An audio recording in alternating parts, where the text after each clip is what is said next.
Check, check. Check, check. All right, let's go, baby. Come on. Come on. Let me go to here. Let me go to here. Here. Turn these alerts off.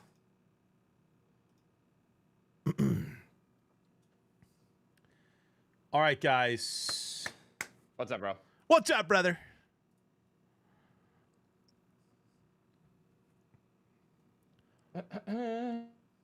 How you doing? Good, bro. I just went live. Pulling up my little outline here. How's Fortnite, bro? You just dominating? Yeah, it's a lot of fun. I just kind of W keyed at the end because I know we have our sheet. You still getting them headshots? Still getting them wins? Yeah. Yeah. You just keep getting those headshots? Why are you saying it like that? Do you remember that? Boom. You're quoting something. Boom! You're misquoting something. And I'm You're still getting them misquoting headshots. How's it go? I forget, dude. I'm old. I mean, it's just not that. What do you mean by that? You know exactly what I mean by that, brother. It's going to be you and me and Aaron for the first 20 minutes, and then Chris is hopping in. Sure. Bro, he's a bro, by the way. Aaron's a bro. Cool. Beer drinker, football fan, diehard Packer fan. I can hear you. So have fun.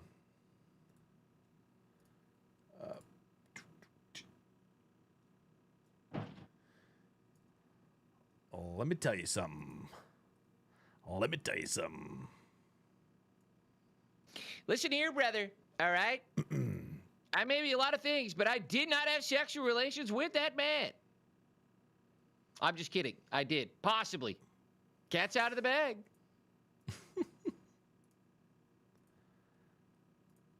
Oh, bro.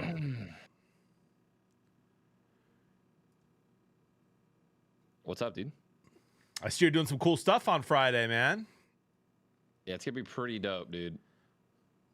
We're going to start doing Whamley Wart Night Wednesday, dude, apparently. Whamley War Night Wednesday, dude? No, we're going to be fine. All right, dude, look at this.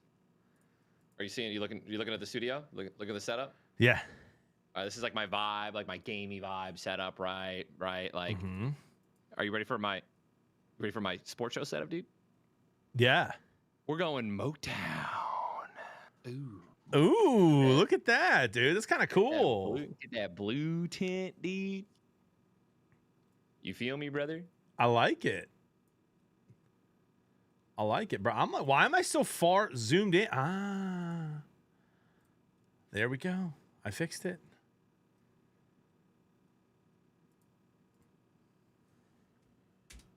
Oh, yes, dude. I'm gonna tune into the Detroit Pistons Celtics game, and we're gonna be up by 20. Let me see. Michigan beat Wisconsin yesterday, bro. And have you noticed? Have you seen? Have I seen what? That guy we interviewed on our show, on our fundraiser stream at the Big House, bro. Wolf, big tall guy. Yeah. Dominating, hitting threes, blocks, steals, assists, dunks, every game, dude. I mean, the guy's a beast. Oh, we're down 14. Can the Celtics just, not be good? Oh. We lost a big game yesterday, right? That was like the one that mattered. Yeah, I think so. It was the cup game against the Bucks. We got cracked. Yeah. We did. Yeah, it was not even close. Oh, I see him. All right, you ready? Sure, bro. I mean, we're just chilling, right? So. Ladies and gentlemen, Blevins Bro Sports Show. Aaron Nagler of Cheesehead TV. Kind of a big deal. Going to be joining us here. We're going to bring him in to talk a little Packers, little Lions. Chris will join us after. Oh, no. I see him. Just pull him in. Can't you just drag him down? It's not working. Isn't this your Discord, Jonathan? You would think so. I see him, but he's not in the channel. Do you know how to do it? Brother, I mean, you just click him and drag him in. That's what I'm doing. That's what I'm doing. I mean, we could go into there. Can we trust your subs not to join? Nope. Oh, I see him now. I see him. There we go. Aaron. Evening. Hey, Ron. Can you hear Evening. us? Can you see us? I see you and I hear you. Can you hear me? We can hear you, and perfect. The bottom We dragged left. you in. Yeah, he knows. We dragged him in so his webcam went away. Turned it off. There he is. Let's My go. Aaron, thank you for joining us, my friend. What a blessing to have a Packers expert and fan Okay, here. let's slow down on both blessing and expert. I appreciate the invite. Let's leave it there. Let's have some fun. Guys, this is Aaron Nagler. I am saying your name correctly. How do I know that? You are? Because I've seen lots of clips of you breaking down Packers stuff throughout the last 10 years on Twitter. I apologize for that. No, it's been fun.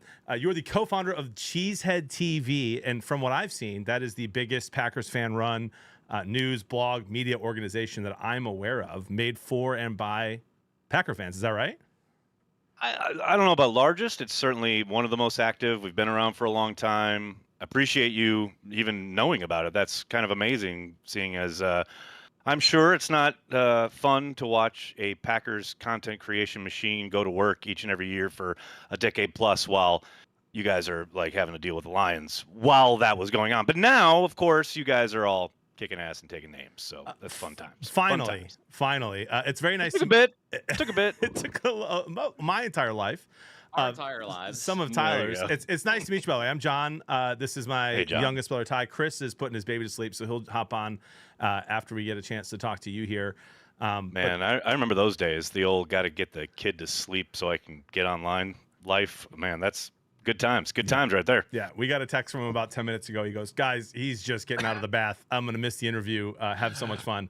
And he was super pumped to talk to you. And he goes, for what it's worth, I told you 7:15, not 7. And I said, okay. No. I'll take the blame. Buddy. It's okay. No, well, I apologize. But again, Aaron, thank you so much Moving on for taking the time, man. We were born and raised in Detroit.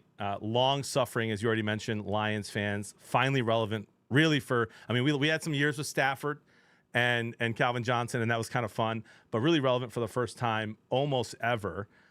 You guys, it feels like, have been doing this for about 30 straight years. Since I was born. Dude, how do you keep getting away with this? How do you guys keep staying competitive every single year? Right. Well, it's back to the early 90s when, if I'll keep this as brief as possible, but it's really Bob Harlan, who now they have a Bob Harlan Plaza named after the man, because without him, none of this happens. Bringing in Ron Wolf, making the trade for Brett Favre, all of hiring Mike Holmgren, none of that happens without Bob Harlan. So he's really the reason the Packers are what they are right now.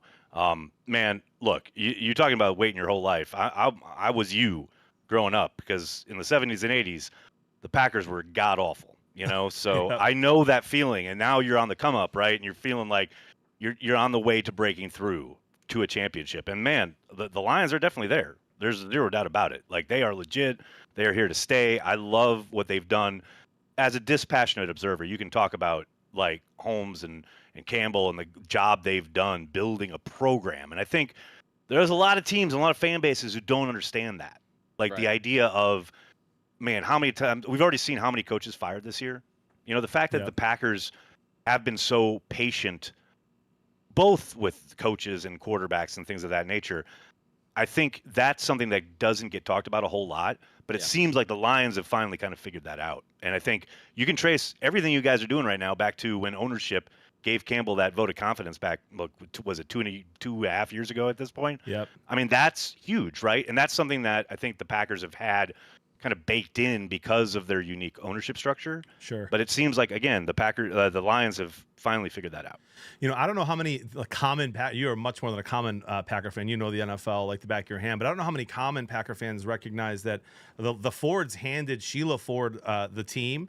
And after her first year of kind of inheriting it and seeing what happened, then she made the decision to get rid of Patricia, go out and get her people. And that's really been what kind of started out for us, which is huge. I want to be honest. Legit, when she made that it was a video like it was in the locker room with like some of the team was there, but like Campbell was there and everything. That's legit the first time when I went, oh, Yeah. like this woman absolutely understands, and like that's all been proven out here. Like there's zero doubt. She's done a really smart job of what lots of owners just don't seem to understand. Hire the people, make sure they're good, which she did, and then get the fuck out of the way. Yeah. You know, that's what she's done. And it's again, as a Packers fan, I don't love it. Is this thing on? Seriously, you're not lying. That's so funny. Listen, the Packers are annoyingly in the hunt still again. Isn't it? Chris, this was crazy, Aaron. This is like the most dominant season the Lions have ever had. In the hunt at 9-3. Dude, that's what I'm saying. I know, how insane is that? In the hunt to that sound. Yes, to win the division still. Obviously, the Vikings are still very much there. The Lions are pretty hurt on defense right now. It's unbelievable. But this team last year made a run. This young Packers team, they end up beating the Cowboys, kind of beat the brakes off of them in Dallas. Really kind of should have had the Niners, as the Lions should have as well. And they would have been in the NFC Championship game, a game out of the Super Bowl. Do you think that this year's Packers team, another year with some of these guys getting a little bit older in the system, is even more poised to make a run in the playoffs? I do, because for the first time in forever, I mean, you're talking about history here in the Packers and what they've done and how they've been perceived or even how they've operated. Man, it's the first time in a long time where this is a physical football team in a way that it has never been, really, even in these 30 years of lots of winning, they've had a couple championships, but you've never really looked at the Packers as, oh, this is a physical football team. And come playoff time, that's what travels. You know, whether it's a run game, a defense, what have you, if you can be physical, that's going to travel, no matter where you have to play, no matter what type of game you have to play. So I do think it's you talk about 9-3 and you're in third. I mean, my one kind of saving grace there is, I'll take that third place schedule next year. If we finish third and then go on a run in the playoffs, I'm fine with that because I'll take the third place schedule. But yeah, it's different this year for that reason. And it's crazy to think, but it comes down to Josh Jacobs and the addition of a running back in the year of our Lord 2024, which feels weird to say, but he has completely changed the tenor of the football team. And I think it permeates not just on the offensive side. I think the defense has been helped by playing with leads these last couple games, but you can see that it's just a physical football team in a way it has not been in Green Bay for a very long time.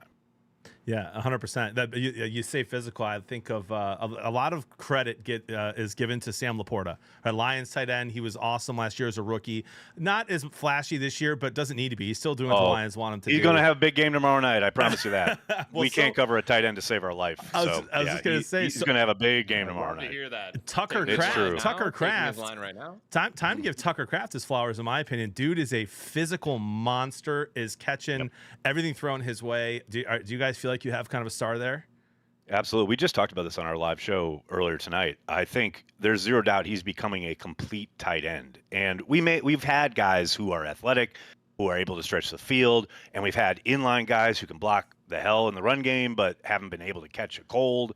But he does everything. And what he's really given them is, Jordan Love loves to push the ball down the field. He loves to look deep. But now that he has both Josh Jacobs and Tucker Kraft as kind of release options, right? We've seen so many times where he's looking deep, it's not there, throws it to Tucker Kraft in the flat, and that's an automatic first down. Yeah. It hasn't mattered if there's like 12 guys, like somebody coming off the sideline to try and stop him. It hasn't mattered. He just plows through people, picks up that first down, and now you've reset, right? And everything they ask him to do, whether it is blocking in line, even some of the kind of the H-back motion type stuff, anything you ask him to do, he does it well, and he's only getting better. The fact that he's not even 2 years into his NFL career, it's kind of crazy, right? So, yeah, I think he's a big part of what they're doing on offense, no doubt. Yeah, Josh Jacobs, Tucker Kraft, Jordan Love, you guys just keep stumbling into just great players, dude. Well, it's almost like their personnel group knows what they're doing. Well, Jordan Love was the one that was raised up, and that's one of my favorite things about the Packers that a lot of teams don't do. You take a look at Bryce Young, year one, he fed to the Wolves, and just now, even a couple of weeks behind Andy Dalton, and now he's already kind of starting to show Crazy off. How that works, right? How he looks like a different quarterback, right? Different quarterback, confident, comfortable, and it's like, that's one of my favorite things about the Packers organization is you guys don't just grab a rookie, right? Grab a star, draft him, and then boom, now he's your guy, right? He's going to follow up behind somebody, and it's just why you guys have had literally 3 quarterbacks over the last 30 years, right? It helps. It definitely works. Rodgers, and now Love. Yep.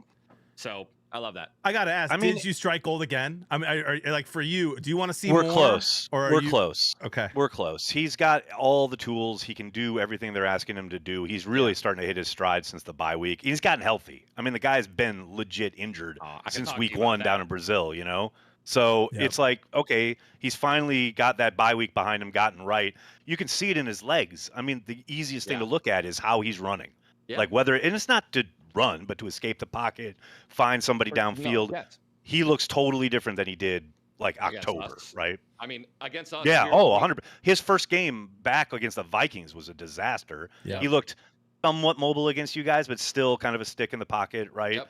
I mean, that pick 6 he throws, that doesn't happen if he's healthy. No way. He just runs it. I mean, I was under the impression that, not under the impression, but I believe you guys should have started Malik Willis. I think even coming out. You were not alone in that assessment, sir. Because he's already won. He's already started and finished 2 games and won both of those games that he started. So like it just made no sense to me. It's like, why not let this guy, like our guy, get rest? Willis has proven he can win, right? Yeah. Like from start to finish, and let's just protect our guy.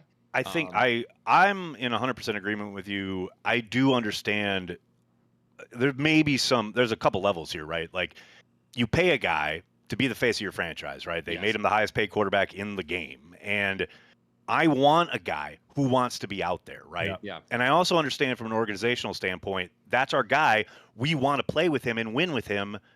I understand the desire to put him out there. But all of that said, I'm with you. I mean, they found a way of working with Malik that seemed to work pretty damn well. Really? I would have liked to put him on the shelf for a little bit longer, let him get right, because now you've seen what he looks like when he gets right. He looks really good. Yeah. So I'm with you on that. Cool. For what it's worth, and it's pure speculation, I do think the Lions would have. I do think the Lions would have won by even more if Willis would have started that game.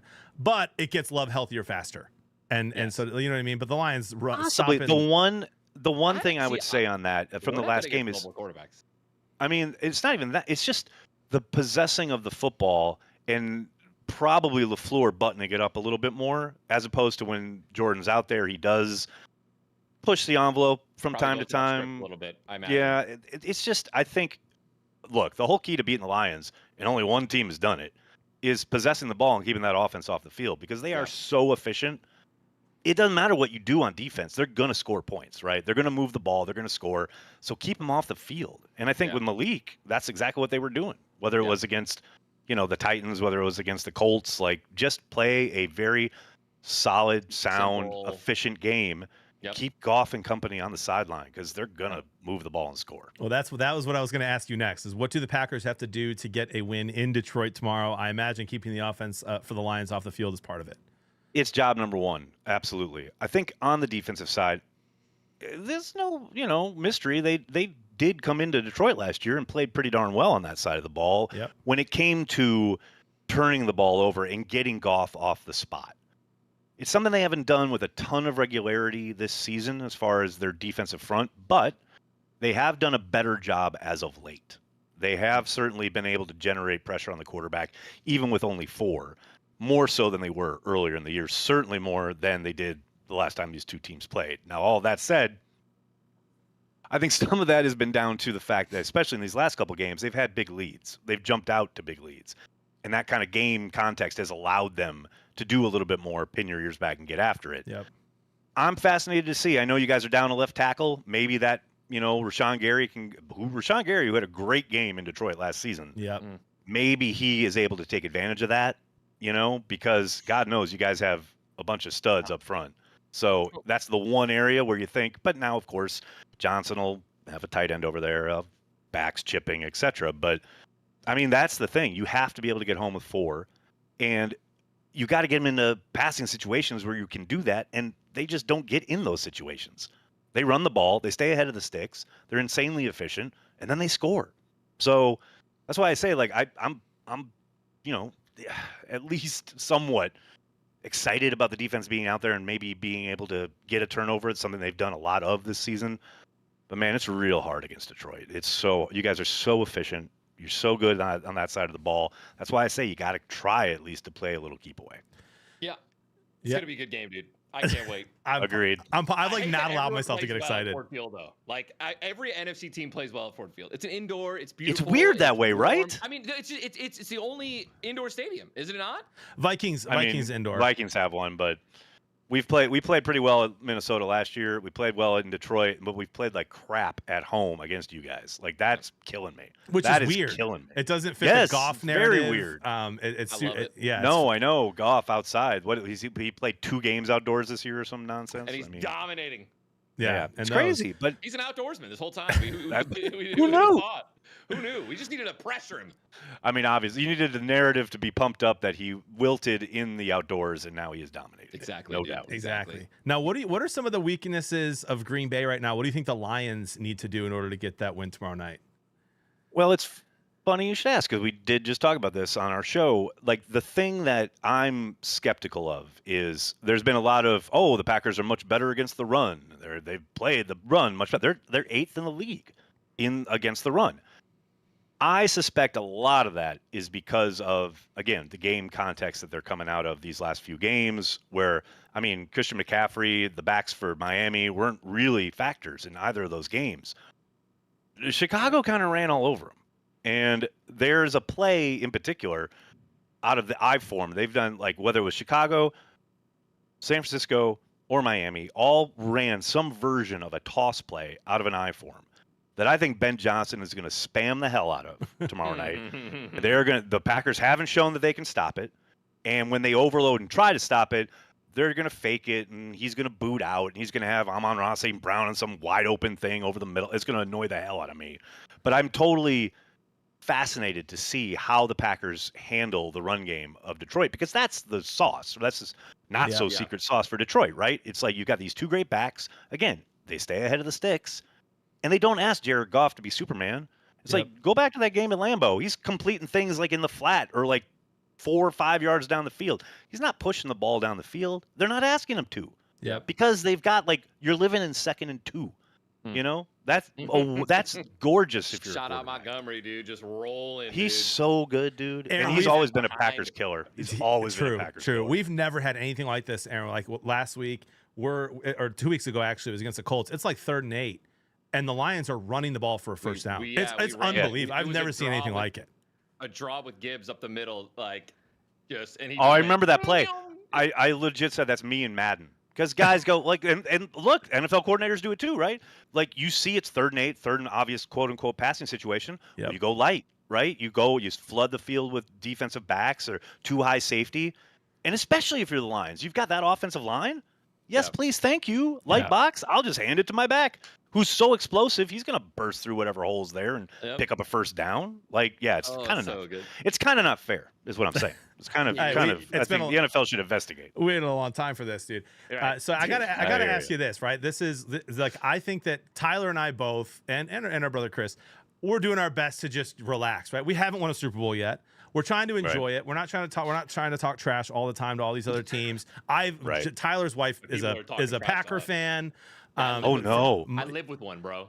Yeah. Oh, no. My wife is a Lions fan, but her whole family's Packer fan. She was born in Brilliant, and so I spent a lot of time. And I lived in Manitowoc for a long time. Tyler and I did too. Holy cow! Look at this Wisconsin roots going on. I know, here. And we also kind of grew up in Chicago for a long time. So we were born in Detroit, but we've been surrounded by NFC North fans forever, and we're like learning here. I lived in Chicago out of high school, so I know that. I know that well for sure. So my question for you is, now that we finally have some swagger. You look at Amon-Ra St. Brown, who wore that shirt a couple weeks back. You guys must love him. We do, but at the same time, it's like, can we win a Super Bowl before we make every single other NFC North team mad? But he wore that shirt that said Green Bay sucks, and on the back, I don't know if you heard this, but on the back it said Detroit fucks. Yeah, which is super kind of fun. But also, I just want to get your take as a Packer fan and lifelong fan. Is it like finally we have a rival with the Lions, or is it like shut up, you guys haven't done anything yet? Like, what's your reaction? No, not yet. I mean, I'm here, right? Like, if this was a Vikings pod, there'd be no way. But I just no, not yet. Because look, man, I remember Wayne Fonts. I remember that whole crew. Like, I was a big Barry Sanders fan, and I felt sorry for him. I felt sorry for Megatron. Yeah. Because it was like they were stuck on these teams that never went anywhere, and they were always. I mean, they were productive, but the teams were terrible, right? Yep. It's just, I can't foster any kind of hatred for the Lions, for the fan base. Now, that doesn't mean y'all are handling success very well. I have gotten quite a few fun messages, either on Twitter or in my inbox, what have you. But I get it. That's it. You're excited. It is a very heady time for Lions fans. I have no issue with it. I mean, talk your shit, right? This is awesome. Bro. This is awesome for you guys, right? I appreciate it. I will say, what I find hilarious is Amon-Ra St. Brown talking shit about Packers fans. That's hilarious to me. When you, Amon-Ra St. Brown, literally jumped into the stands at Lambeau, and some woman, nay, some hero, poured beer on you. And now, since that moment, all you've done is whine about Packers fans. What do you expect, bro? Yeah. You jumped into the stands at Lambeau. That's what I would do. He didn't ask us. I would have told him, you should do it, but expect it. And maybe, and honestly, she probably would have given him a sip. That's what Packer fans are like, probably, in my experience. 100%. You know what I mean? Yeah, get him a little drunk on the field so he starts wobbling. Yeah. But I will say, I do respect the hell out of him. He's an insanely talented player. And I actually love that he leans into the rivalry, right? The fact that he talks mad junk, he called out Packers fans on his podcast. I love that. Because in 2024, that so rarely happens, right? Agreed. It's so rare that players kind of lean into those rivalries. Because now they all hang out in the offseason. They all train together. It's real animosity doesn't kind of exist. Yeah. Maybe in small pockets, but for the most part, that's kind of a product of a bygone era. But to see such a good star player really lean into it, I love that. I think that's awesome. I actually had I had mixed feelings about him doing a podcast with his brother during the season. Right. It's weird, right? Well, yeah, split in my eyes, I'm looking at it split focus, Right. Yeah, whatever. But obviously it's not affecting them. And actually, I'm just loving I'm just getting more and more intel about the team, right? And exactly. And stories, and I love it. He told a story, John, about their pregame going into the Bears, right? Watching film on Caleb Williams. And we all know Patrick Mahomes and how Josh Allen, and Caleb love to run the ball where they act like they're about to go out and then they run for it 20, 30 yards. Dan Campbell shows a film of Caleb doing it, and he goes, pause, not here. He's like, not here. He goes, if he tries to do that, he goes, crush him. And he did, and they did. And they did. And they loved it. And everyone on the sideline were all jacked, and they were told the refs ahead of time, look, Caleb likes to do this. And I know all that from the podcast, from the inside information of him. I don't know. I love it. I think the story he told about the fake punt against the Vikings, I was crying laughing. Yes. Not even joking, about the guy missing the call. The guy who's supposed to literally make the call about whether it's on or off misses the call. I was dying. That was so good. But that's what I mean. To that point, I would love that if that was a Packers player. I love getting that kind of inside, behind the scenes, in the locker room kind of stuff. I love that. 100%. We just have a couple more here for you. My brother Chris is great at asking questions, and he's like, if I don't get to be on there, you got to ask Aaron this. So just a couple quick ones for you here. 2 favorite Packers players in the last 15 years, and your 2 favorite Lions players in the last 15 years. Oh, wow. Those are great questions. Well, one of them's got to be David Bakhtiari. I think he's an all-timer. Should be in the Hall of Fame. I think it'll be tough because of the injury and the way he kind of went out. But yeah, no question about it. He is number one. If the last 15 years we're talking about, it'd probably be Dave. I don't know. Second would be, I don't know. That's a tough one because there's such a big transition from the old squad with Aaron to the new squad with Jordan. But yeah, I don't know. Last 15 years, man, that's a lot of players. Yeah. But I'd probably go Kenny Clark. Okay. Another guy who's kind of spanning both eras, so to speak. Kenny is so great because he's always really generous with us on She Said TV. He's been on a lot of our draft shows. Like, he always makes time for us. Wow. And I always tell him specifically, he's the one who changed my whole world, my whole perspective about the draft, because the year he got drafted, I was hardcore all about the Packers drafting Miles Jack. All I wanted was Miles Jack. We desperately needed a linebacker. And they were going to, but the medical team didn't like his knee, so they passed on him and they took Kenny. And I was so mad. I was like, who is this bum? Why are we not drafting Miles Jack? And then Kenny went on to become one of my favorite players. And I told him this story, and he's like, well, I'm happy to prove you wrong. And he was just so cool about it. And he is like one of my all-time faves. So, yeah, probably Dave and Kenny would be my two for the Packers. And as far as the Lions go, oh, boy. It's so easy for us, not counting this new roster in the last few years. I know, for right? us, it's like Calvin Johnson, Matthew Stafford. Next. I was going to say, I love Stafford. I love the way he plays the game. I kind of went on a rant was it last offseason when CJ Stroud said some nonsense about if Stafford was in Green Bay, he'd have more rings than Aaron Rodgers. And I'm like, man, the whole pendulum swing on Stafford in his career has been crazy to watch, where for years, I kind of beat back people saying, oh, he's trash, he's terrible. And I'm like, no, he's really good. He's really talented. But now it feels like everyone's gone to, oh, he's like this impeccable, amazing talent. It's like the only reason he has one ring is because a 49er safety dropped an interception on a classic Matt Stafford decision to bomb it at the end of the NFC Championship game. But I love him. I think he's insanely talented. I love the way he plays the game. That man was doing no-look passes while Mahomes was in diapers. Like, I love Stafford. And then, you know what? I'll go with the current guy, Kevin Zeitler. Really? Zeitler has been one of my favorite players in the league forever. I was so pissed when you guys picked him up. Yeah. But, like, you talk about a guy who's not flashy. I mean, perfect for Detroit, right? Like, lunch pail dude comes in and just does his job and absolutely dominates. Yep. I've name-checked him as, like, one of the most underrated players in the league forever. I hate that he's on your team, but I love Kevin Zeitler. Dude, great answer. I would not have picked any of those four. Maybe Stafford I could have guessed, but that's awesome. Right. All right, my friend. Tomorrow prediction. Can you give it to us? Or are you not releasing it until tomorrow on She Said TV? No, yeah, I got it. Please. I've been on the radio all week talking about this nonsense. Okay. It's a close game. I think the Packers running game is legit, and I think it does do the trick, especially because you guys are so banged up front. You got Zadarius Smith ready to give it to his old team. We saw the 49ers run for 200 yards while Zadarius was all jacked up trying to get to the quarterback. I think we're going to see something pretty similar tomorrow. I don't think it's going to be like blow the doors off offense. I think it's going to be a grinded out game for both teams. But give me the Packers by a field goal, 27-24. 27-24. Okay. And then last one. And by the way, the Lions defense is completely beat up. No excuses here. Obviously, no Just Jair keep it away from those either. safeties, man. Just keep it away from those safeties. Dude, they're beasts. They can kill us. They're absolute beasts. I think doubt. I'm taking the Lions. I don't like them any -3 or anything like that. So we'll see. Look, I can't pick against them. Is it still 3.5? I saw 3 today on one of them. Went down? Really? Yeah, I saw on one of them. But you never know. They kind of go up and down there. Yeah, right. But we'll see. Ty, who you got tomorrow? Dude, honestly, this is a tough one too. I was watching your stream this morning too, JB, and hearing you talk about them the other day. I love the Packers plus 3.5 here because our defense is so shot. And I think that the Packers are just playing really well.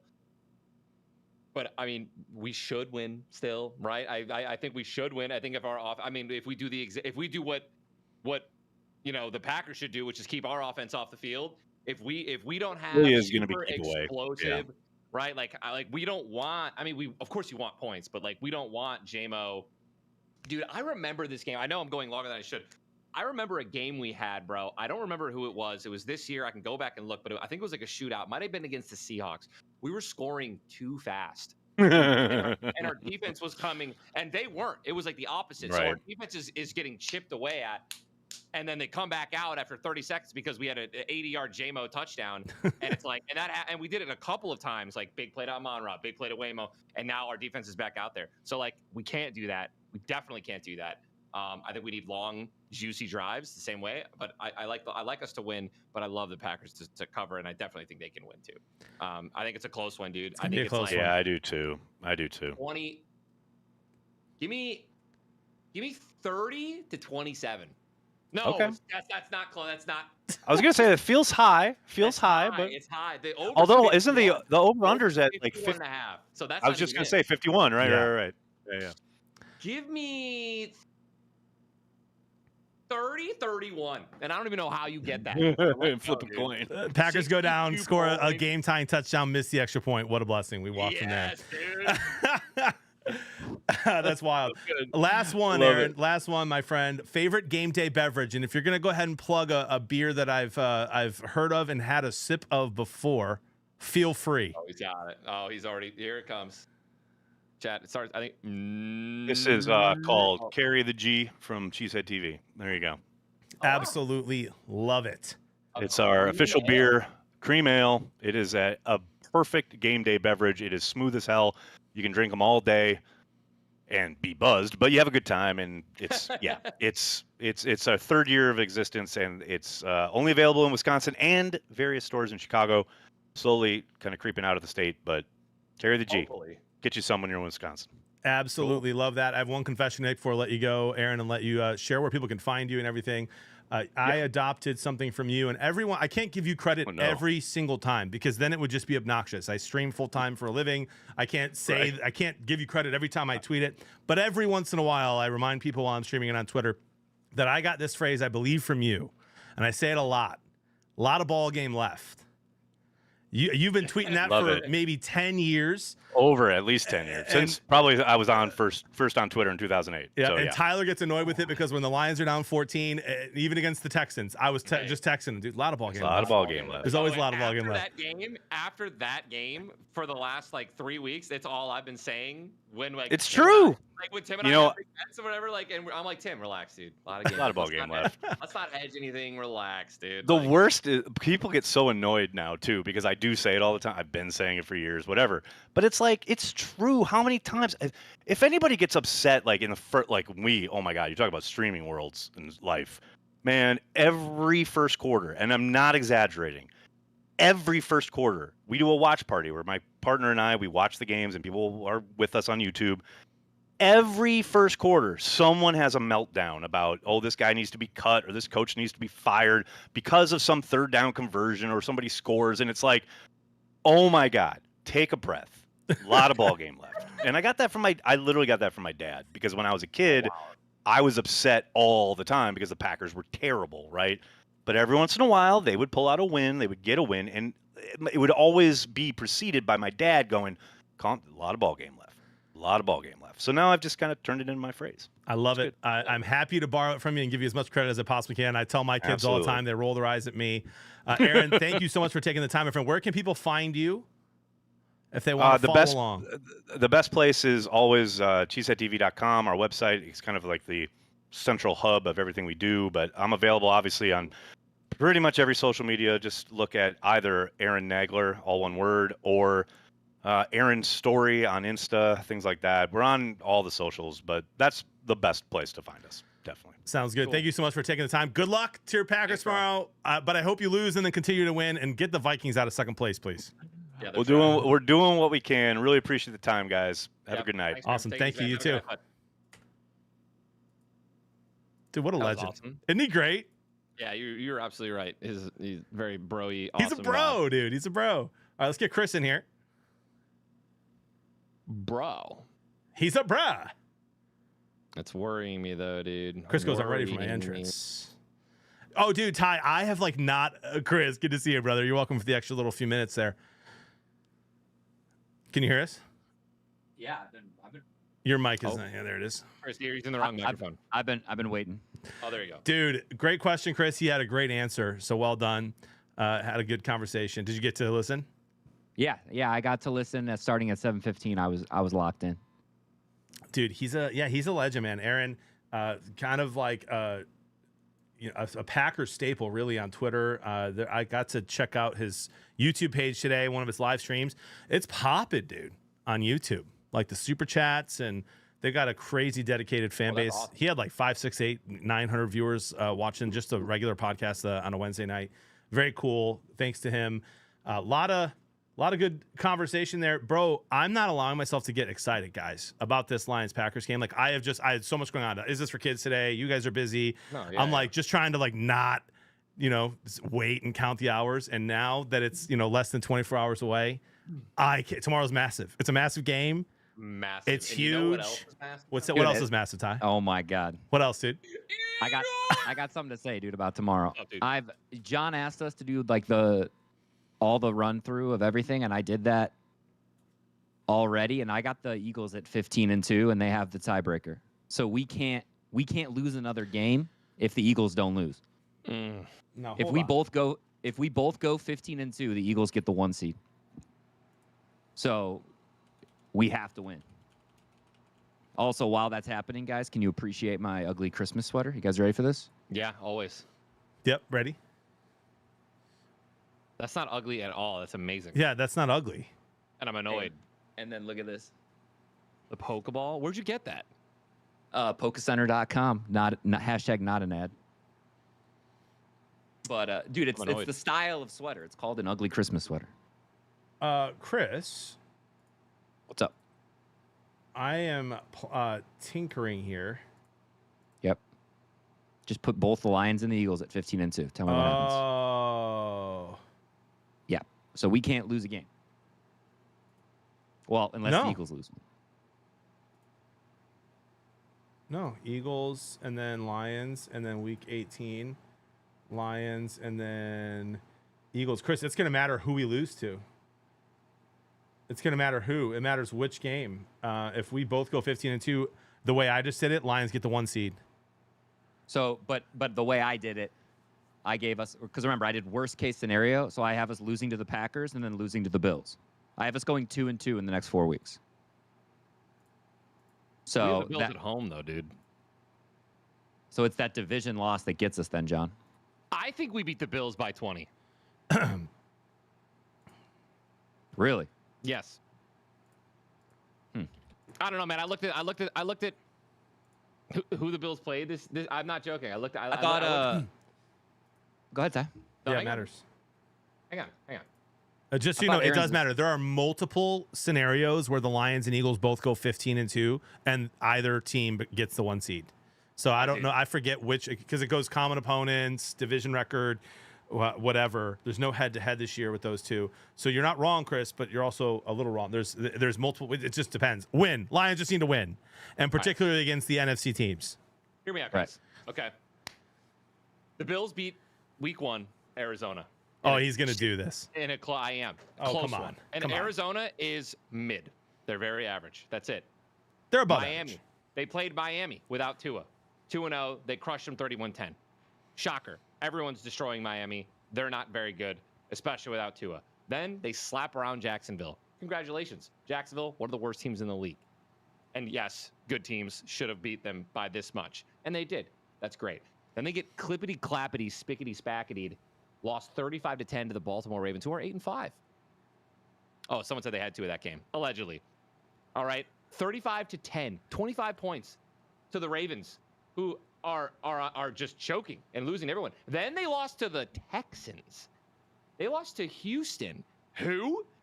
Houston almost lost to the Jaguars last week. They also almost beat us. We threw 5 interceptions. Then we did throw 5 interceptions. They beat the Jets by 3. They beat the Jets by 3. Then they beat Tennessee 34-10. Congratulations. They beat the Seahawks 31-10. The Seahawks aren't good after they played us, right? They used up all their talent against us. And then they played Miami again, won by 3, barely. They played Minneapolis, who only won by 10. And then they beat the Kansas City cringe Chiefs, who are terrible. They you know what I mean? They could have a losing record at this point. Only beat them by 9. And then they slap around San Francisco. Of course. It was a snow game. And they lost all their start. Guys, I'm not worried, bro. I think we dominate them, bro. We spy Josh Allen. It's over. Make him throw the ball. He ain't going to do it. We're going to get to him.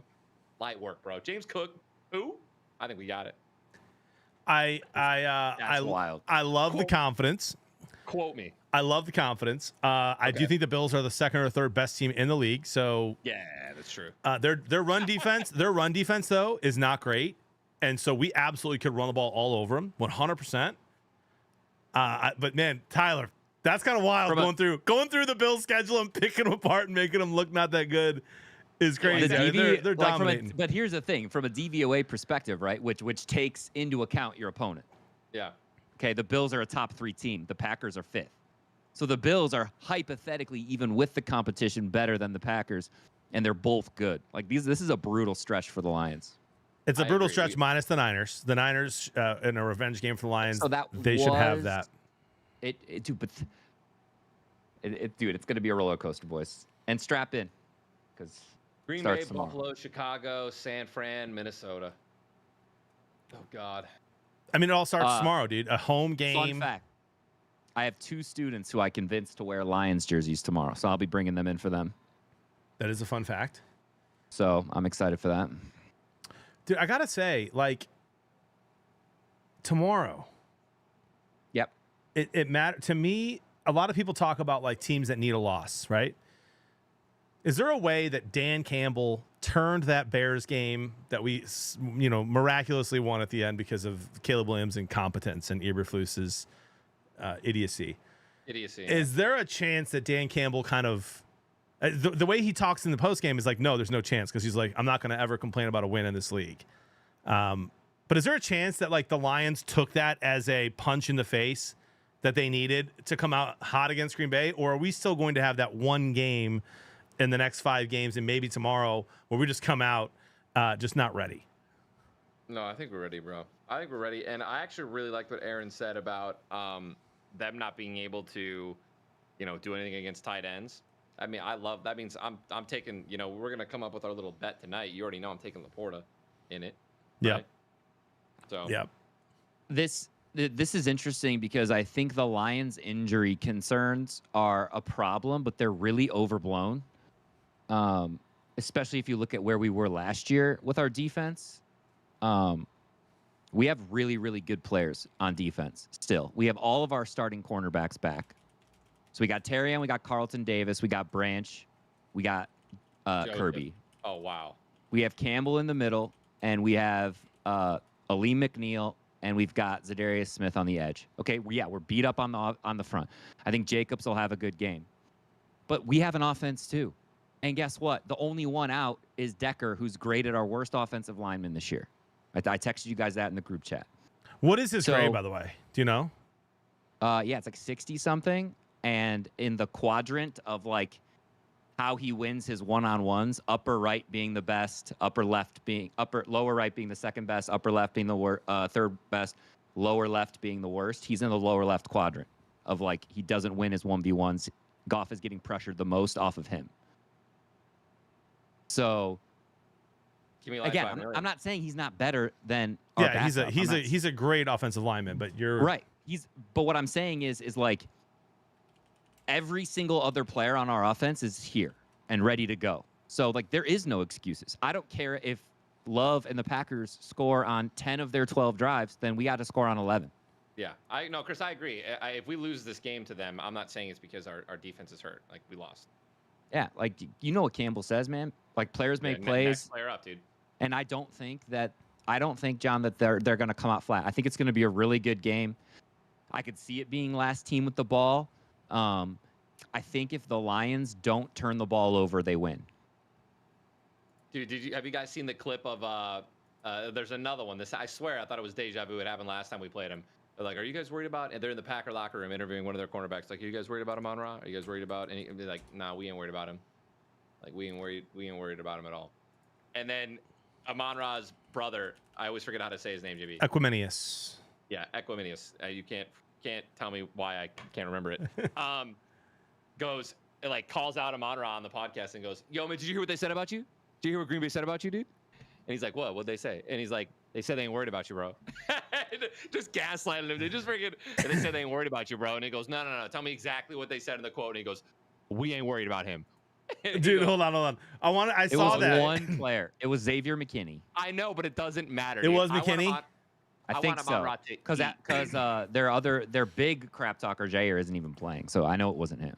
Dude, but like, come on, bro. Just feeding him, dude. I think, dude, But you know DBs, Ty. I love DBs that talk smack. I freaking love DBs that talk German, smack. dude. Well, they have to. I hate it, actually, Chris. I hate it. I think DBs are the most annoying position in all of sports. Like it's the only position where they get outplayed, but the wide receiver drops the ball and it has nothing to do with them, and they get up and they're like it's so crazy.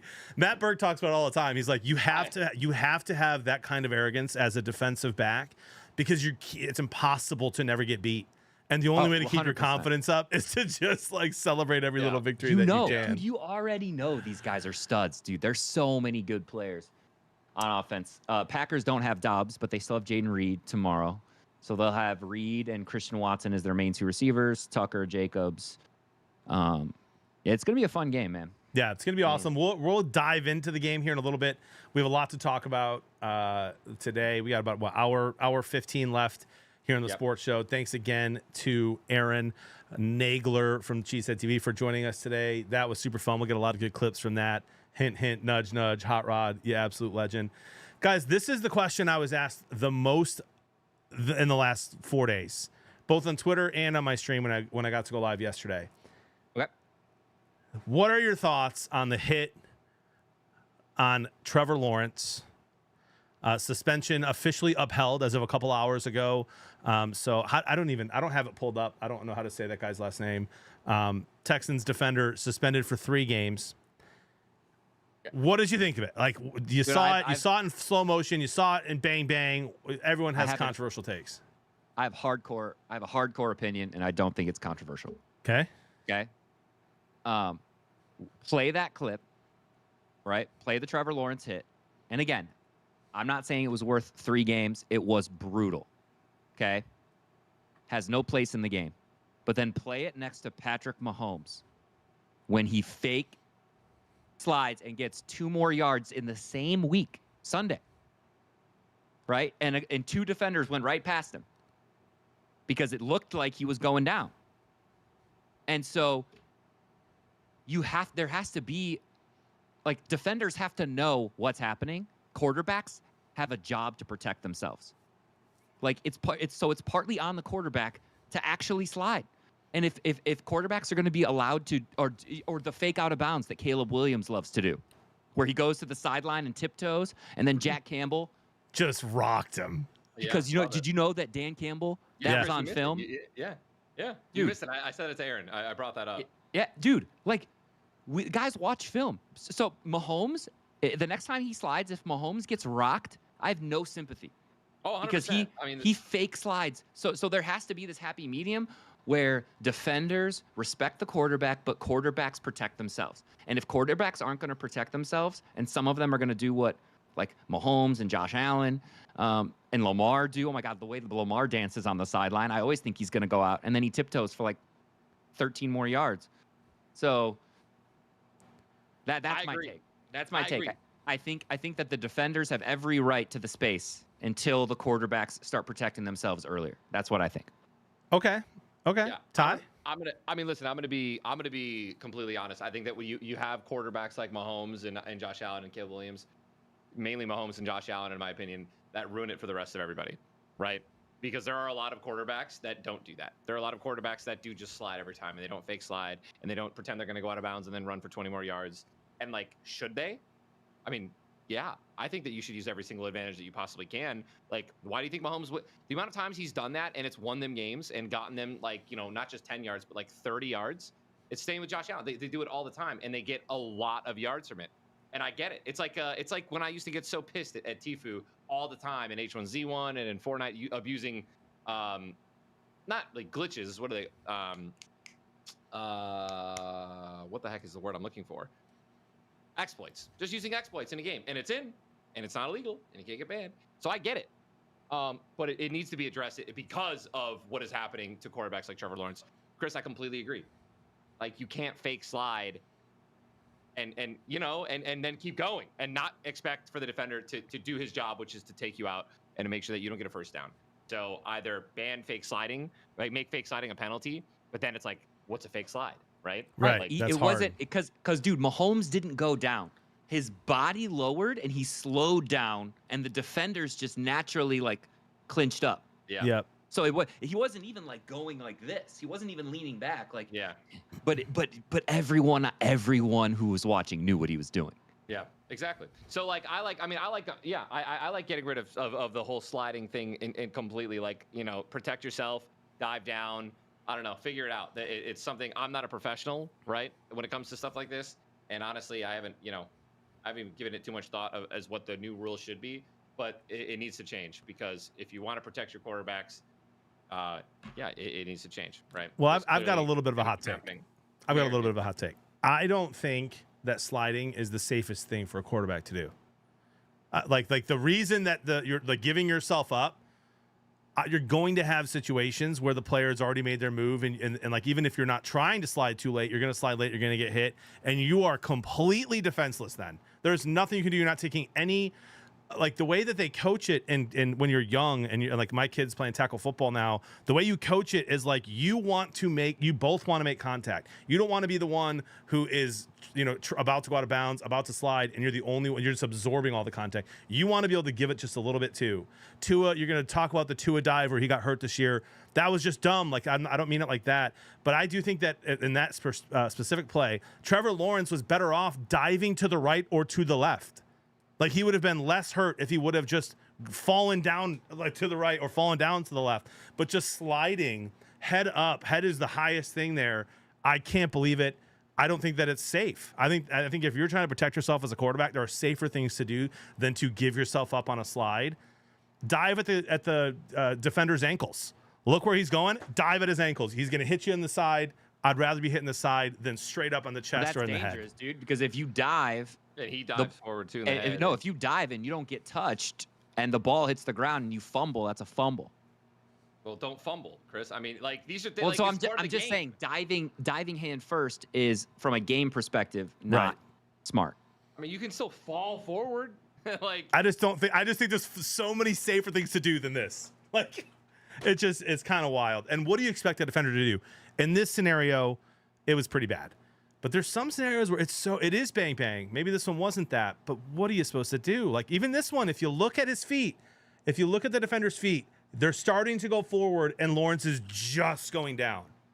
And then you hit play and it's just like, bam, 3 games out. 3 massive games, by the way. I mean, look at, have you even looked at the Texans schedule? Massive. You know what else is massive? Ty? Yeah, no. Me neither.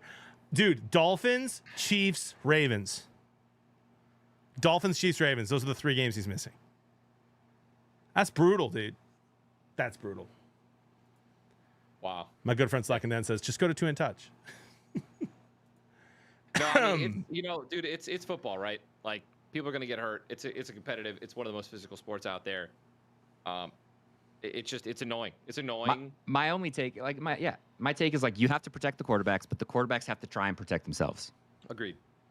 A bunch of people actually in my chat talking about Tom Brady, who once said, if the quarterback leaves the pocket, he is a running back. Don't treat him any different than you would treat a running back. I mean, interesting take. Like, I love that. If you're a quarterback who wants to stay safe, get down as early as you need to get down. Like, get down, exactly. You can't take those 10 and then slide at the end. Interesting. Brady's been he puts quarterbacks on blast for throwing the ball over the middle into a defender, getting his guys blasted. Yep. So, like, Tom Brady is like a consummate, like, perfectionist in that way. I love that. I mean, after watching Tom Brady talk about that, and then when he was playing against Ray Lewis, like, I remember watching those clips of him talking about playing against Ray Lewis, how he would just he wouldn't throw over the middle, or like he would not throw the ball if he knew that Ray Lewis was going to, like, hit the guy before he could make a football move and turn around and protect himself, and he wouldn't do that. And ever since I watched him talk about that, I get so mad when I see a bad throw from a QB that just, like, overthrown, lobbed, and then they just jump up and they're exposed and they just get rocked. And it's just like, why are you making that throw? Like, you have to know it's gonna, like, you're hurting your receiver or your guy. So, yep, 100%. Guys, I said something outrageous on stream the other day, and I think I believe it, and I want to know your take. Okay. Okay. I've been getting a lot of hate, a lot of heat from Minnesota Vikings fans. I've admitted I was wrong. All of us have admitted we were wrong. The Vikings are very good. I wonder if it's the same one on Twitter. I haven't seen that. They are, 2 losses. Yes, they're kind of squeaking by, but like a win is a win in the NFL. They've got unbelievable weapons. Their defense is very good. They're a well-coached team. Darnold is up and down, but they find ways to win games here. I don't know what Vikings fans want from me. Like that. Like I'm not afraid of them in the playoffs. I'm not. I think it's a team I'm not worried about for a variety of reasons. On Thursday night, actually, I'm sorry. On Monday night, we saw Broncos-Browns. And Jameis Winston throws for 497 yards. And Jerry Jeudy looks like an all-star against this really good Broncos defense. Obviously, he throws 2 pick sixes and does his JMO thing, his Jameis thing. Who would you be more afraid of? The Vikings with Sam Darnold in the playoffs or the Vikings with Jameis Winston starting at quarterback in the playoffs? Neither. Yeah, I'm not afraid of him either, but I would be more afraid of Jameis because of those throws. They're very similar players. They can make the throws that their coordinators ask them to make. So, like Jameis doesn't scare me the way Darnold doesn't scare me. And I remember I had this conversation with a Minnesota fan on Twitter. I'm not afraid of Sam. Like Sam Darnold is doing fine, right? The problem with the Vikings is they have the 21st best run offense. They have the worst run offense of the top contending NFC teams. They have by far the worst run offense of any team with 2 wins or 2 losses. Yep. Right? So my problem isn't with Darnold. It's with how much they're asking Darnold to do. Okay? And a lot of times Minnesota is up. They were actually playing down, and Darnold did really well against Arizona's defense. Okay? But when you go up against Philadelphia's defense, Green Bay's defense, who is one of the best takeaway teams in the league, Brian Branch and Kirby Joseph in the Lions, right? That is when Darnold has struggled to close out games, and they need to be able to run the ball in the playoffs. And so that's my problem. My problem with the Vikings is that they ask Darnold needs to do too much for the Vikings to win right now. And because they're not balanced offensively, I think that's what's going to hurt them against really good teams. But their defense and Darnold have been doing enough to win them games. Well said, Chris. I mean, perfectly put. Chris, that logic, though, would make me, if I add Daniel Jones to the mix, would make me more afraid of Daniel Jones, QB in the Vikings, because he can. Why? He can't even make basic throws. Because he can move a little bit. Bit. Yeah, so can Darnold. Darnold's been running all over. Yeah, I don't know. I think Danny Dimes can move a little bit better. Real quick, Dude, though. Darnold has been doing what he needs to do, but he's being asked to do too much right now. I think his highest passing yardage game this year is like 300 or 330, Darnold. I'm just saying, if Jameis Winston is lining up with Addison and Jefferson and just chucking the ball 50, 60 yards downfield, that scares me a heck of a lot more than what Sam Darnold's doing. That's all I'm saying.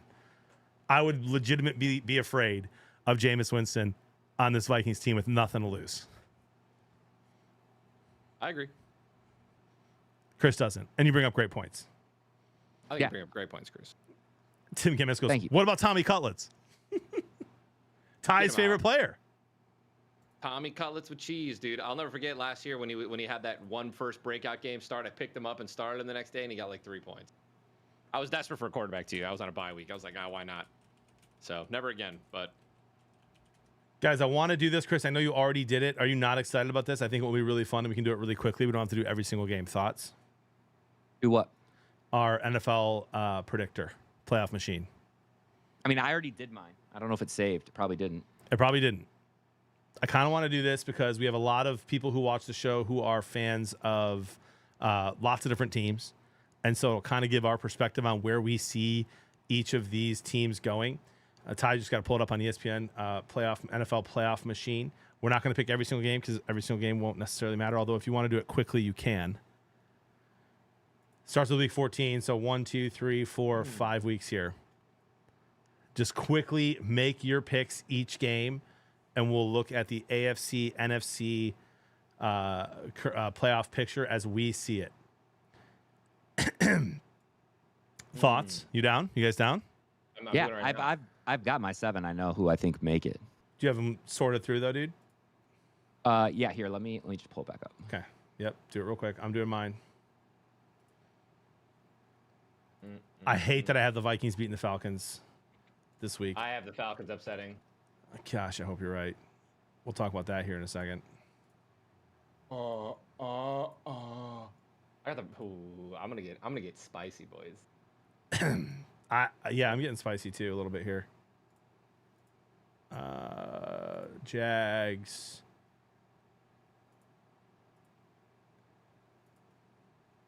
Steelers, Eagles. I think the Steelers can womp on them, dude. I don't know if anyone can womp on the Eagles, brother.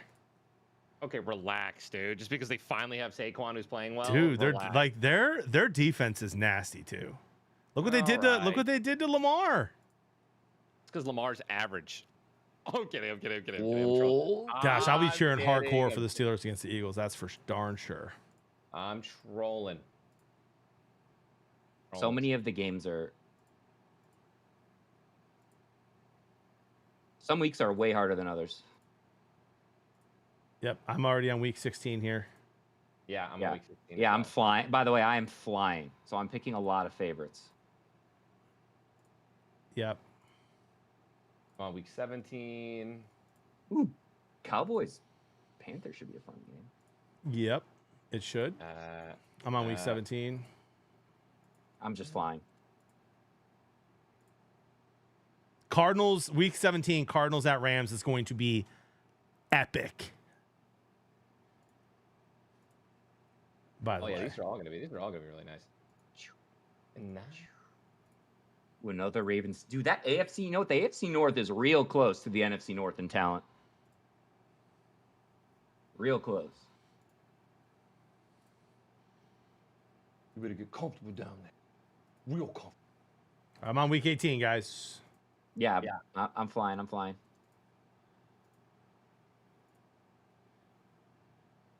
You guys are gonna love this, dude. You guys are gonna love mine. Oh, baby. I can't believe where mine is going right now. This is crazy. I have a set. Bears beat the Seahawks week 17. I'm really juicy. This is real juicy, dude. I got us as the first seed 16-1. You're out of your mind. I don't have a 16. 16-1. Come on, guys. 16-1. We all know it. I have the AFC first round. I have the Steelers 14-3. I have the Steelers 12-5. Man, how much do I believe? I've got mine done though. I'm finishing up right now. McChicken says Packers win tomorrow 34-21. That's crazy. I'll take what you're having, bud. I don't know, Jim. All right, so we're going to start AFC, and we're going to go through our 1 seed and then each matchup, 7 seed versus 2, 6 versus 3, 5 versus 4, who we have for now, and then we'll go NFC. And we're not going to pick games here. We're not going to pick it all the way to the Super Bowl. We've already kind of shared our most recent Super Bowl picks. I believe I have the Lions over the Bills. I forget what you guys said last week. What? In who your Super Bowl pick is. Mine's Lions over Bills. Yeah, same. I'm not gonna not pick the Lions. Yeah, we have to. First year I've ever been able to do it. Okay, I'm ready. All right, let's start with you, Chris. AFC, and then we'll go Ty AFC, and then me AFC. Okay. Wait, so I'm going first? Yep. All right. 7-1 or 1-7? Go. Just do read it in order. So like, who gets the first round bye, and then do 7 versus 2, 6 versus 3, 5 versus 4. So I've got I have the Buffalo Bills getting the first round bye at 15-2. I have the 2 seed play Kansas City again, a repeat of last year, playing the Dolphins in Kansas City. I have the 3rd seed Baltimore playing the 6th seed Denver. And then I've got the 4th seed 9-8 Houston Texans getting a home game against the Los Angeles Chargers. Wow. Nice. We have very similar teams, Chris, in very different order. Ty, you go ahead. AFC. Yeah, I have my first round bye. First seed is Pittsburgh, 14-3. Wow. Steelers. I know, right? Literally the opposite. Wait, you have the Steelers getting a... Yeah. Ty has the Steelers at a 1. I have the Steelers at a 2 seed. I have them losing a lot down the stretch. I don't. I think they found it. I think Russell Wilson is locked in. He looks good. He made some incredible throws, and their defense didn't even play well against the Bengals, which means that just imagine what happens when their defense is actually, I mean, Burrow. I really do think Burrow is just. God. I just think he's back. Yeah, he is. I have 7 seed Baltimore at 11-6, going against the 2nd seed Buffalo at 14-3. What a game that would be. Oh, that would be Buffalo versus Ravens would be an insane wild card matchup. And then I have the 6th seed Kansas City 12-5 going against the 3rd seed Denver at 12-5. So 5th seed is Los Angeles against the 4th seed Houston as well. So. Yeah, okay, we had that same bottom. Wow. So we're very close here, guys, except different orderings. I've got the Bills at 15-2 with the 1st seed, the 1 seed. I've got the Broncos as the 7 seed, 11-6, at the 2 seed Steelers, 12-5. I have a bunch of 12-5 teams that just kind of sort themselves out here. Yeah.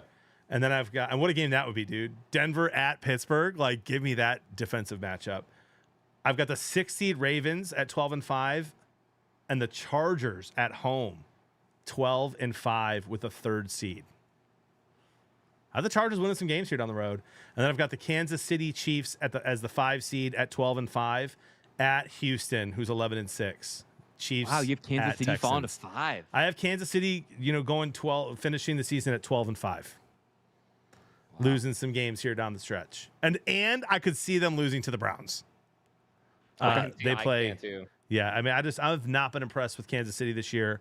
It's hard to do it 3 years in a row. I know that's crazy. Mahomes is him, and if he wasn't, I'd have them losing everything. All right, NFC. Go ahead, Chris. All right, I want to tell everyone's chat right now who is watching this show that I do think the Lions minimum lose 2, but I went homer here a little bit. Let's go. I only have us losing 1 between the Packers and the Bills. I picked the Bills. So we are 15-2 with the 1 seed in the bye.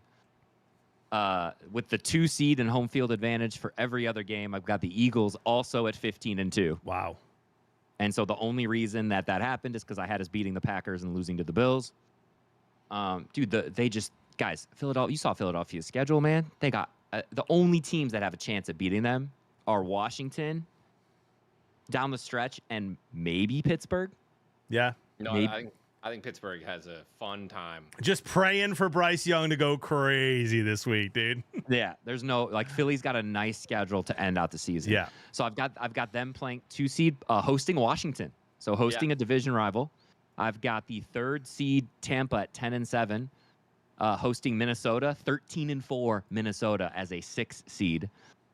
And then I have the 3rd seed and 4th seed as worse than the teams they're playing. And I have the 4th seed Arizona Cardinals hosting the 5th seed Green Bay Packers. Green Bay also at 13-4.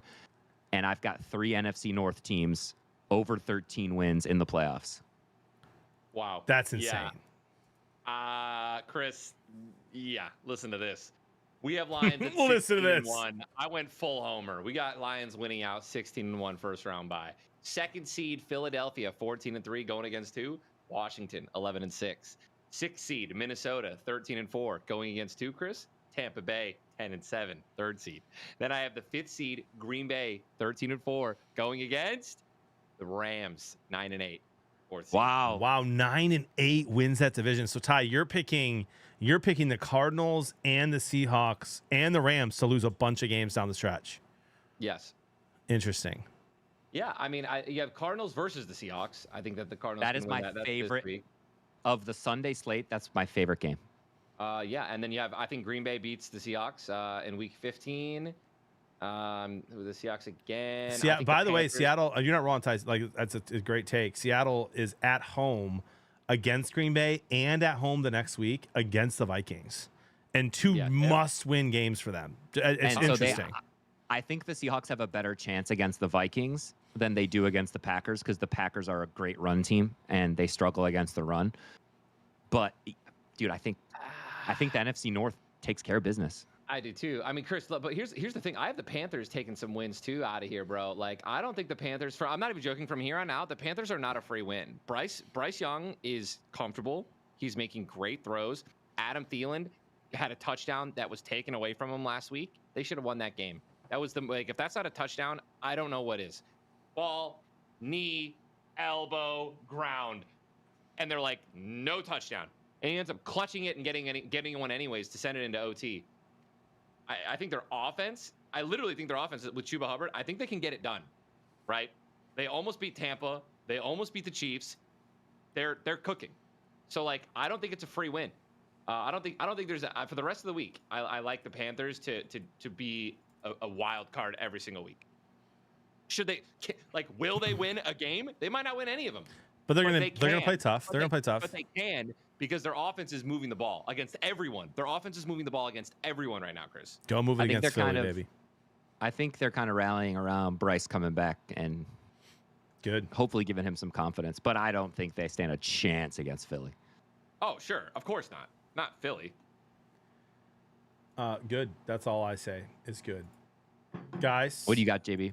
I've got the Lions going 15-2. And I will say, this is predicated on winning tomorrow. I really do think that we can and will sweep the division this year, which is what I said early on, and people thought I was crazy. We have a game at Soldier Field we're going to have to win. It's going to be tough. Yeah. I know. And we got a home game against the Packers tomorrow and a home game against the Vikings at the last game of the season, which I do think might matter. Maybe it won't based on what I just said here, so maybe the Lions lose one, but it might not matter. But it might matter because imagine this situation. And the situation I've painted here, you know what? Let me do it. Let me go week 18, and let me say if Vikings beat the Lions. Okay. In this situation, it wouldn't matter. So I could see us losing that game. We still would get the 1 seed, even though the Eagles also finished 14-3. So maybe we rest. Doesn't matter either way. I have Lions as the 1 seed. I actually will pick the Lions to lose the game to the Vikings then, which does change this a little bit because the Vikings will be playing for something and the Lions won't. The 7 seed, I have Green Bay at 12-5 as the 7 seed. That's crazy. They go at the 2 seed Philadelphia Eagles 14-3. What a game that would be. That would be such a good game. What a game that would be. You know what we call that, right? We call that cyclic return. That's how the NFL season started. Yeah, 100%. And that game would just be so fun to watch. I've got the Washington Commanders at 12-5 as a 6 seed, going to Tampa, the 3 seed, at 11-6. So I have Tampa winning that division at 11-6, winning a lot of their games here at the end, and Washington playing them as the 6 seed. And then I've got Arizona Cardinals finishing 11-6 as the 4 seed, winning their division, getting a home game against Minnesota. A little rematch of this past weekend. I have the Vikings going 13-4 and getting the 5 seed, which how criminal is that? I mean, 13-4, 5 seed is brutal. And it's brutal in my opinion because the Vikings and the Packers, if they get home games, Packers haven't been great at Lambeau in the last few years, but they're so much harder to beat at home. I think that the Vikings probably beat the Cardinals if they play them again in Minnesota. They'll probably lose to the Cardinals in Arizona, in my opinion. I think the Packers maybe can beat the Eagles in Lambeau. Probably going to lose at Philly. So it's going to be an interesting next few weeks nonetheless. And Tyler, people want to know who you had the Rams playing. The Green Bay 4 seed Rams versus the 5th seeded Green Bay Packers. Some Jordan Love versus Matthew Stafford, baby. I couldn't, dude. No matter what, these playoffs are going to be, in my opinion, these are going to be the sickest playoffs of all time. That's what it feels like. Because the NFC is so crazy, and because the Chiefs even look vulnerable, these next few weeks feel like the biggest football weeks, like biggest regular season football weeks in a long time. Yeah. Well, they're definitely the biggest for Lions fans. Well, 100%. Well, and Chris, the NFL scheduling on purpose now is putting all these division games towards the end. So they're heavy loaded. Every single division is playing each other in really meaningful games. And a lot of these divisions going to be a train wreck, dude. Jody's going to love that I'm glued to the TV cheering against the Vikings, cheering against the Packers, cheering against the Eagles for the next few weeks. Absolutely crazy. All right, well done, guys. Let's move on to the Atlanta Falcons, who none of us had making the playoffs. Yep. We're all out on the Falcons. I have not looked today. I've been recording stuff all day, so I haven't had a chance. Is there any news on who's starting at QB for the Falcons? Is it for sure Cousins? Is there talk about Penix? Do you guys know? I've yet to see anything that the Falcons made a change. I have not seen that yet. So they'd almost have to. You know what's funny too is all they have to do, they're in a position to win. They just need to start winning, right? Like they can make the playoffs. And I mean, Kirk's just not getting it done, dude. It's not even close. He looks. I mean, awful. that is 3 interceptions last week. Think about he's where getting worse. Yeah. Yeah. Like why not? This week, Did you even have to think when you picked the Vikings? No. And I'll be cheering my ass off for the Falcons, but no, go Vikings are gonna win. Like I have had to think, dude, against the Cardinals. I was like, dude, I could see the Cardinals winning that game, and they should have won the game. They choked, but this I don't even hesitate. I'm like, I think the Vikings just got this, right? No, there is no Kirk revenge game. I think the revenge game is the Vikings defense, and they're gonna literally eat Kirk Cousins. They might. This release, Kirk Cousins is about. By the way, Kirk Cousins, because I just said that's about to throw for 504 touchdowns. Yeah, I would just wait. Dude, this released 3 hours ago from on Sports Illustrated, NFL Insider. Falcons in love with Michael Penix. QB change, something to watch. So as of right now, it looks like Cousins is going to start, but it wouldn't surprise me if Penix goes into the third quarter if that game's kind of close and Cousins isn't playing well. I love it. Oh, apparently Kirk threw 4 interceptions, not 3. Thank you, Aiden Man, for correcting So that. my question for you guys then is, should Penix be starting already, or do you got to roll with the guy you paid? Dude, You're the coach. yeah. I mean, that's what Aaron said, right? Aaron said the same thing. That was when I brought up about Malik Willis and Jordan Love and why start them. And he goes, you paid this guy, right? And that's always going to be that number one, like, looming factor of, like, you paid this guy. You got to play him. So, but, you know, it takes a brave coach to put away the guy that you just paid way too much money for to put in for a rookie. But, I mean, here's what I'll say about it. I think that if they do play Penix, he's had about, he's had over half of a football season to study behind someone like Kirk Cousins. And Kirk Cousins is a good quarterback. Like, let's be real here. Is he top 5, top 10 in the league right now? Obviously not. But, dude, he's balled out his career, right? He's shown that he can be an incredible quarterback, and he's been studying behind him all year. We've seen him do it this season. Yeah, he's done it this season. Exactly, Chris. I think Penix could have a very successful end of the season, simply from the experience that he's already been collecting. So I like the play. My take is you have two kind of, Tyler said you've got this like cloud looming that you paid this guy, but you've also got this other cloud looming. You drafted Penix in the top 10. Yeah. Right. That's a cloud too. Right. So like when you draft someone that high, that you expect as a fan that they're going to see the field sometime in the next 2 years.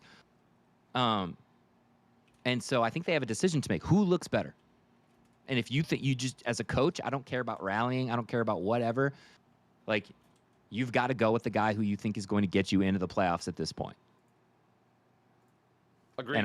And I would have a really hard time saying that that's going to be a rookie. Yeah, and by the way, while you still can, Chris, right? Because TikTok, dude, you lose a couple more games, 1 or 2 more games, you put him in too late, like, he can't get you in the playoffs because there's no chance. So right. the decision has to be made. Yeah, season. What's your take? I mean, season's on the line, dude. This is it. They're falling apart. The Bucs are surging. They're getting healthier. I think you put Penix in and just see, because it just does. It all depends on this game, right? If Kirk Cousins can come out, win this game, get some trust back in this locker room, maybe you're good to go. But that's why I think that first half's going to matter a lot. Like, if it's 13-10, if it's 14-7, and the Falcons are losing, and Cousins is throwing a pick and is less than 50% completion, it feels like that's a moment. Here's an NFC game. Let's put Penix in the second half and see what we can do and see if we can get a spark.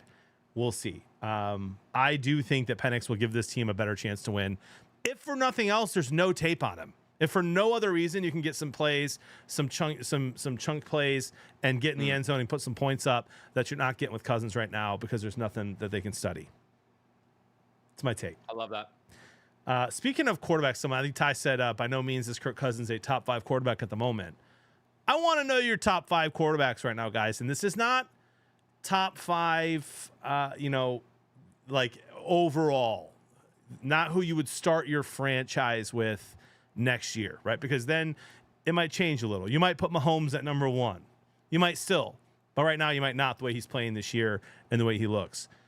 Right now, going forward, who do you rank your top 5 for this season? So what 5 quarterbacks are playing the best football right now on the teams that they're on? Yes, and if they're not also yeah, dude. Let's. I'm trying to think of a good example here. Top five you'd want right now. Not franchise. Going in to win the Super Bowl this year on an even team. Okay, so not on the team they're on right now. Yeah, on an even team. Okay. Everything else being equal. Everything else being equal, but it's this season's play, right? That changes my list.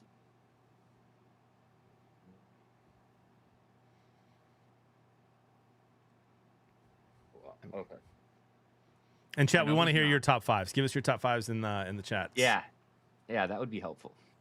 I've got mine ready to go. I mean, Josh Allen, Lamar Jackson, Jared Goff. Give me Matthew Stafford. I'll take Stafford on an even team with an offensive line to actually protect him. And I'll still go Mahomes. Oh, Joe Burrow. Joe Burrow over Mahomes. Wow. Josh Allen. Joe Burrow. Lamar Jackson. I love you guys. Patty Mahomes.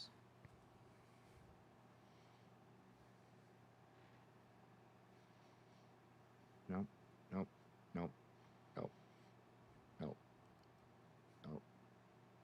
Jared Goff, baby. What?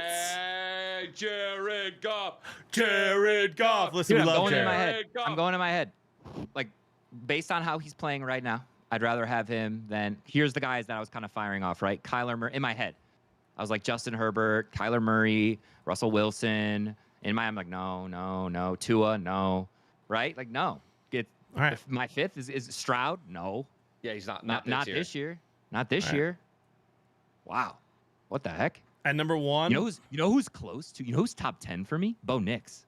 Yeah, Bo Nix is fun. And Drake May. Bo Nix and Drake May, dude, both of them are playing so well, and they are already making. Chris, you mentioned it, I think, last week. You mentioned that we already saw Drake May making throws like on the ground, just throwing the ball away, like purposely, right? Not because he doesn't want to endanger the ball. Better than a turnover. Get it the next play. Dude, Bo Nix is doing the same thing. Bo Nix looks great. Drake May looks locked in, dialed in right now. I love how he's playing. I'm excited about those. Patriots are gonna be scary next year, dude. I'm just call it. Here's what I got, dude. I got Josh Allen at number 1. I had Lamar Jackson at number 1 all year. But Josh is balling. So give me Josh Allen at 1, Lamar Jackson 2, Joe Burrow 3, Justin Herbert 4.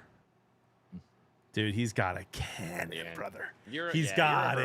I like Herbert the way I like Stafford, dude. He just has a cannon. He is wildly accurate, and he's running the ball well. He's seeing the field. Huge fan of Herbert. If we could start over, like I love Goff, I would want Herbert as my QB. Dead serious. Really? Yes. I just love the way he plays ball. He wasn't even who I was.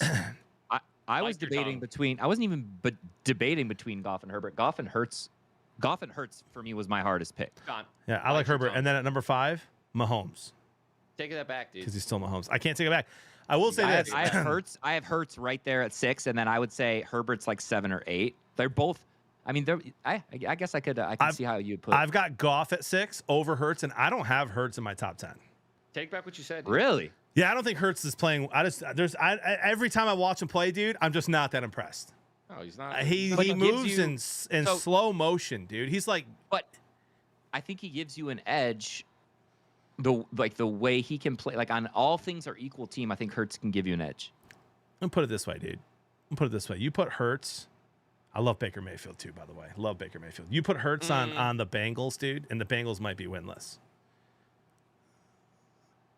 Ooh. Like that. That's kind of what I'm saying. You put Hurts on the Bengals might be winless. Yeah. And that's not like a super disrespectful thing to Hurts. Like he's doing exactly what they want him to do. They have a run game. It's like he's in a really great spot in Philly.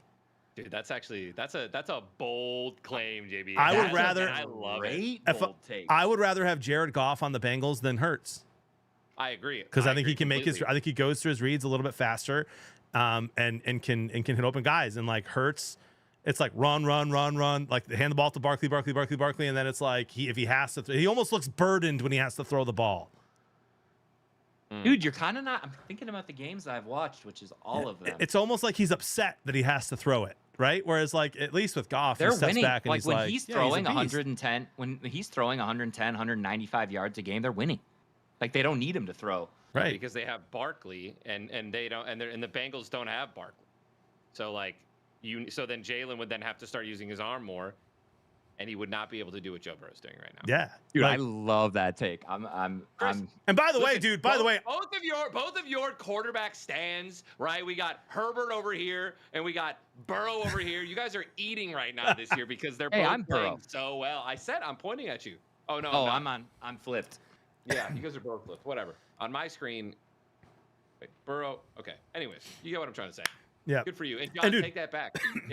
If Jared got you, dude, you would shoot yourself in the foot if you ever see Jared Goff ever, and he goes, Justin Herbert over me, man, huh?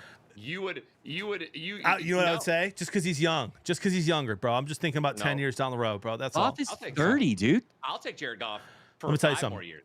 Goff's 40 a years budding baby, dude. He's 30. I'm 35. He'll Okay. F you up on Sunday and do your taxes on Monday, bro. I love Jared. I love Jared. Listen, I got to say this for all the Eagles fans out there. They are the team in the NFC that I am the most worried about. It is not an indictment on the Eagles. It's not even really an indictment on Hurts. He does what they need him to do. So they might be the only team in the NFC that if they were home, they'd be favored over us. If we're home, we'd be favored over them, but otherwise it'd be crazy. Okay. Good segment, guys. Well done. You're crushing it. We did everything else. Listen, we got 30 minutes left. I want to go. Thank God for bye weeks. Yeah. We can do this. Yeah, we can get through our game by game predictions. We'll do a Thursday night football Lions parlay and a Sunday parlay as well. Chris, by the way, dude, I made a couple of wagers before I went out of town to a state that doesn't allow wagering. Both were between plus 800 and plus 1,000, and I hit them both. Nice little juicer McGooser Well, I happen to hit both of them on Saturday and a juicer McGooser on Sunday, and it was pretty fun. So let's keep the streak going. My TD hits on a Monday night. Yeah, that was nice. I was in the middle of a 3 for movie 3. for ITFK, and I'm keeping an eye on it, and it was super fun.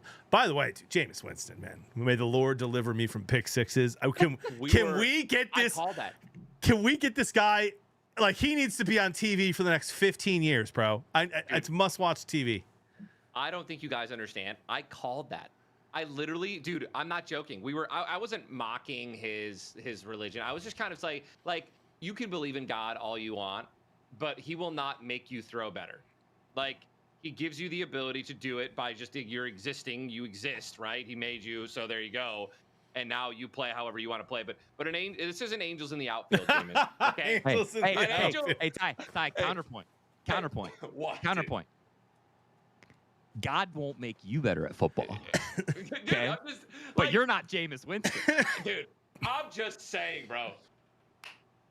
I'm just saying. And I called it. Again, I prefaced by I wasn't mocking him. But, like, I literally was, like, in the middle of their game, I was like, Jameis Winston out here probably like, Lord, please stop making me throw these pick sixes. Like, I swear to you. And then he literally says that. Oh, my God. Like, it's clockwork. Dude, he's so dumb. He's a national treasure. I love him. I love him to death, bro. Listen, everybody in that locker room would take a bullet for him. And that's impressive. And he's got the Browns, who are the laughing stock of the league early in the season with Deshaun Watson, playing football, man. And it's fun to watch. It's fun to be a part of. Man, every time I see his face on my TikTok or Twitter, I'm listening. The 70-yard, then the 90-yard tutties back to back was freaking fun. Oh yeah. Oh, we were about to hit. So Tim and I, and Nick and all the guys that we have these sports bets with, we had a juicer. It was last leg was Broncos as well, dude. And we're like, okay, we had so much money riding on it. We're like, let's hedge plus 6.5 Browns because, like, I think we can double dip here. I was like, I think it's going to be a lot closer than 6.5. I think we're going to be safe the whole way. And, dude, we were sitting here. We had, like, shots lined up at the bar. We were, like, watching the Browns drive, knowing that we were up by 12. And we're like, here it is, Tutty, pass interference, 1 yard line. Tim and I are, like, shaking each other, like, we're going to win both. And then just Jameis Winston, what? Oh my God, I was so sad, bro. Sorry. That was wild. Almost double dipped. Almost double dipped the hedge, bro. Broncos Dude, to money line, throw- round 6.5 hedge. To throw 2 pick sixes over 150 yards is freaking impressive. What a talent. The his- double he- dip he- juicer. Yeah, even his pick interceptions are- sixes go his for 80 yards are yards. better than everyone else. Oh dude. man. Real quick update before we go Hang into on, the boys, games. Pause. Malik Beasley is on a heater. We are now only down 8 to the Celtics. We were down 23. He has hit 3 threes in a row, maybe 4 threes in a row. Let's go Pistons, Sorry. baby. And there's 7 minutes and 23 seconds left, and Derek White just missed a wide open 3.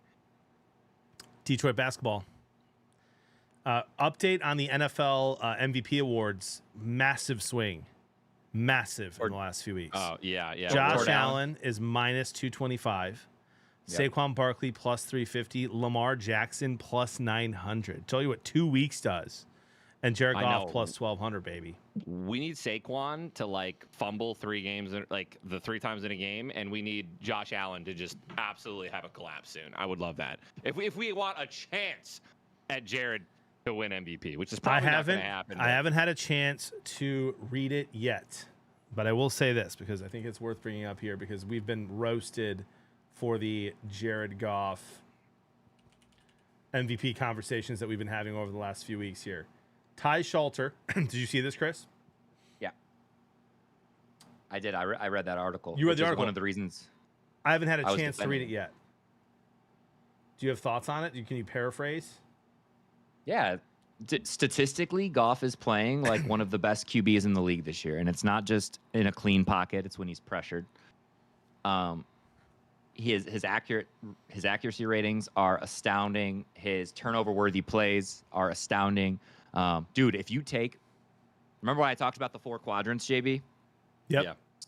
So Goff is in the upper right with like Josh Allen. Mahomes is playing super efficient, even though he's not having a great season. He's still like getting them down there. Dude, Goff is in the upper right quadrant. He's like halfway, whereas Mahomes is a little further, and then Josh Allen's like breaking the line. But Goff is if you take away the Texans game, he's having statistically an unreal season, right? And it's just really, really impressive what he's doing. And I know if you watch Goff, you say, oh well, it's the offensive line, it's the run game, it's the play action. It is. That's part of it. But he's just super efficient this year. He's playing really well. Yep, I just found it. The article here by Ty Schulter, a buddy of mine, by the way. Here's a little preview. That's right. Goff is ahead of Allen in nearly every major passing total and rate stat. And the Detroit Lions are ahead of the Bills in nearly every offensive and overall total and rate stat, including overall strength metrics like DVOA, NFL ELO, and Pro Football Reference, not to mention win-loss record. With not quite 2 weeks until the Bills come to Detroit to potentially settle the matter head-to-head, Goff is simply outproducing Allen. Goff has more yards per game, more yards per attempt, a higher completion percentage, higher touchdown percentage, a better rating, a better EPA, like you just said, Chris, and efficiency. Better at everything except he has, because of that Texans game, has thrown a little bit more of an interception rate than Josh Allen this year, who's protecting the ball better than he ever has. But it's interesting. So it's a lot closer than you would think, and going to be something to watch here as we get towards the end of the season. Crazy, bro. My $25 bet to win $600 on Jared Goff winning the MVP before the season started is still alive, you would say. It is alive. Again, we need Josh Allen. Josh Allen and Barkley have 2 bad games in a row, and Goff continues to do well. Yeah, absolutely. Yep. He comes right back up. So, 100%. All right, let's get into the picks this week. Lions, Packers tomorrow night. Lions are -3. It was -3.5. It's gone down a little bit. Over under was 51. It's now 51.5. What are your thoughts, guys? Lions at home, injuries on defense. Packers have some injuries of their own. Who you got? Yeah, I think we win. I do. I think if we play our ball and we keep the ball out of their hands, force them to throw, take an early lead, force them to throw. Yeah, man. I think we can. I actually think we can get. I think this game can get nasty. believe it or not. I think this game can get nasty out of hand, where we get the ball first, we score, and then maybe we get a juicy, nice 3 and out, right? Nothing crazy. Score again, 14-0. All of a sudden, Josh Jacobs can't be comfortably running the ball. Here we have, who likes. That's one of the reasons. That's one of the reasons they throws. lost by so much last time, because they kind of went away from the run when it was working. It was working very well. Who has to make juicy throws? Who likes to make juicy throws and risky throws? Jordan Love, and we have everyone back healthy in our deep secondary. So, yeah, dude, I think it could get out of hand. I like the Lions to win. Wow. I like the Lions to win. I do not love them -3, so I won't be touching that. I'll probably include the Lions in a little 2 or 3 leg money line parlay with some other close games this weekend. It annoys me that Jared Goff's won the last 3 at Lambeau in kind of a convincing fashion, and that we're nervous about this game. It annoys me how the Bears played us in the second half on Thanksgiving. It annoys me. And I think that's one of the reasons that we're worried right now is because of that game. Yeah, even the first half when we absolutely obliterated and dominated the Bears, we just couldn't get the ball in the end zone, which is not something we struggle with a lot this year. They had 2 first downs, and we were only up 16. Yep, some bonehead penalties, which, by the way, no context till after the game, but Jameson Williams got tripped by that guy that he threw the ball at. First off, he flipped the ball at him. Right. But yeah, right. The guy tripped him. Which you still can't do it, but that was context you didn't see when it happened. But yeah, give me the Lions in a close one, but I would be lying if I said I wasn't a little bit worried about this game. Yeah, I have this game is giving me huge NFC wildcard vibes from last year. So I have 24-22 Lions. And do you guys remember I told everyone to take the Rams plus 3.5 before that game? Yep. Yeah, the Rams covered and the Lions won, and I have the same thing happening tomorrow. I think the Packers cover, and I think the Lions win. Wow, Chris, you're sniping there, dude. You think the Lions win by 1 or 2? I got the Packers at 3.5. Okay. When it was, I took the Packers yesterday, 3.5. So Lions minus field goal, Lions by field goal. Okay. All right. Yeah, we're all on the Lions, but we all think it's going to be close. Let's see what happens. The Lions money line at home is minus 170, by the way, for those asking. Moving on to the Panthers-Eagles, dude. Eagles are minus 12.5. The over-under is 46. Noon game in Philly. A lot of points. Eagles. Fly Eagles. A lot of points. Are the Eagles due for a wake-up call? If Saquon is still playing in the third quarter, he might go for 200 yards again. Are the Eagles due for a wake-up call? Are the fraudulent Eagles due for a wake-up call? I know. No. Panthers. It's the Panthers, dude. It's the Panthers' run defense, guys. It's the Eagles. It's their Achilles heel, dude. It's their Achilles heel, and they're going up against Hurts and Barkley. Yeah, give me the Eagles. Hurts and Barkley both might. Yeah, they might go for 250 together. It's also the time of year where I start to look at a little bit of the weather in places like Philly. 50 degrees and sunny. Weather's a non-issue. I do think the Eagles win comfortably, but I kind of love the Panthers plus 12.5. That's a lot of points. Yeah, I don't know, man. We talk about the Eagles defense being really well, and I do think that, the Eagles defense is better than the Chiefs defense playing right now, better than the Bucs defense playing right now. And the Panthers put up points against both of those teams. But the Eagles defense right now is dialed in, JB, so I actually don't like the Panthers to cover there. Eagles have the best scoring defense in the league since week 5. Crazy stuff, dude. Yep. So we're all on the Eagles. Yep. Raiders, Buccaneers. Buccaneers are minus 6.5. Yeah, tell me why I shouldn't hammer the Bucs minus 6.5. Really? Because the Raiders almost just upset the Chiefs and Brock Bowers and Oh, you know what? Aiden O'Connell kind of cooked. Aiden, dude, he knows what he's doing. He was actually he had some great games last year too. I feel like the Raiders just flow with him, dude. And Baker is gonna be getting after. Max Crosby is gonna get after him. I think that Mahomes is better than Baker. And Max Crosby was able to get him a couple of times. Max Crosby was able to get Mahomes a couple of times. I think Max is gonna eat Baker here. I love the Raiders plus 6.5, dude. Come on. What, dude? Dude, the Steelers beat them 32-13. The Rams beat them. The Chiefs beat them by a touchdown before the last game. The Bengals 41-24. Dolphins 34-19. Broncos 29-19. You're going that one Chiefs game who are playing bad, winning by 2, and now you're on them plus 6.5 against them. Now they have Aiden. You watch Aiden last year was awful. I don't think so. Brother, he was had some awful games. last year. He had some games. His first game, he's able to dice up the Chiefs and get 9 receptions to Brock Bowers, and their running game actually came alive too. By the way, they were running the ball. It was the best the Raiders have ran all year. I'm just saying, brother. Who's worse, Raiders or the Panthers? Who's worse? The Raiders.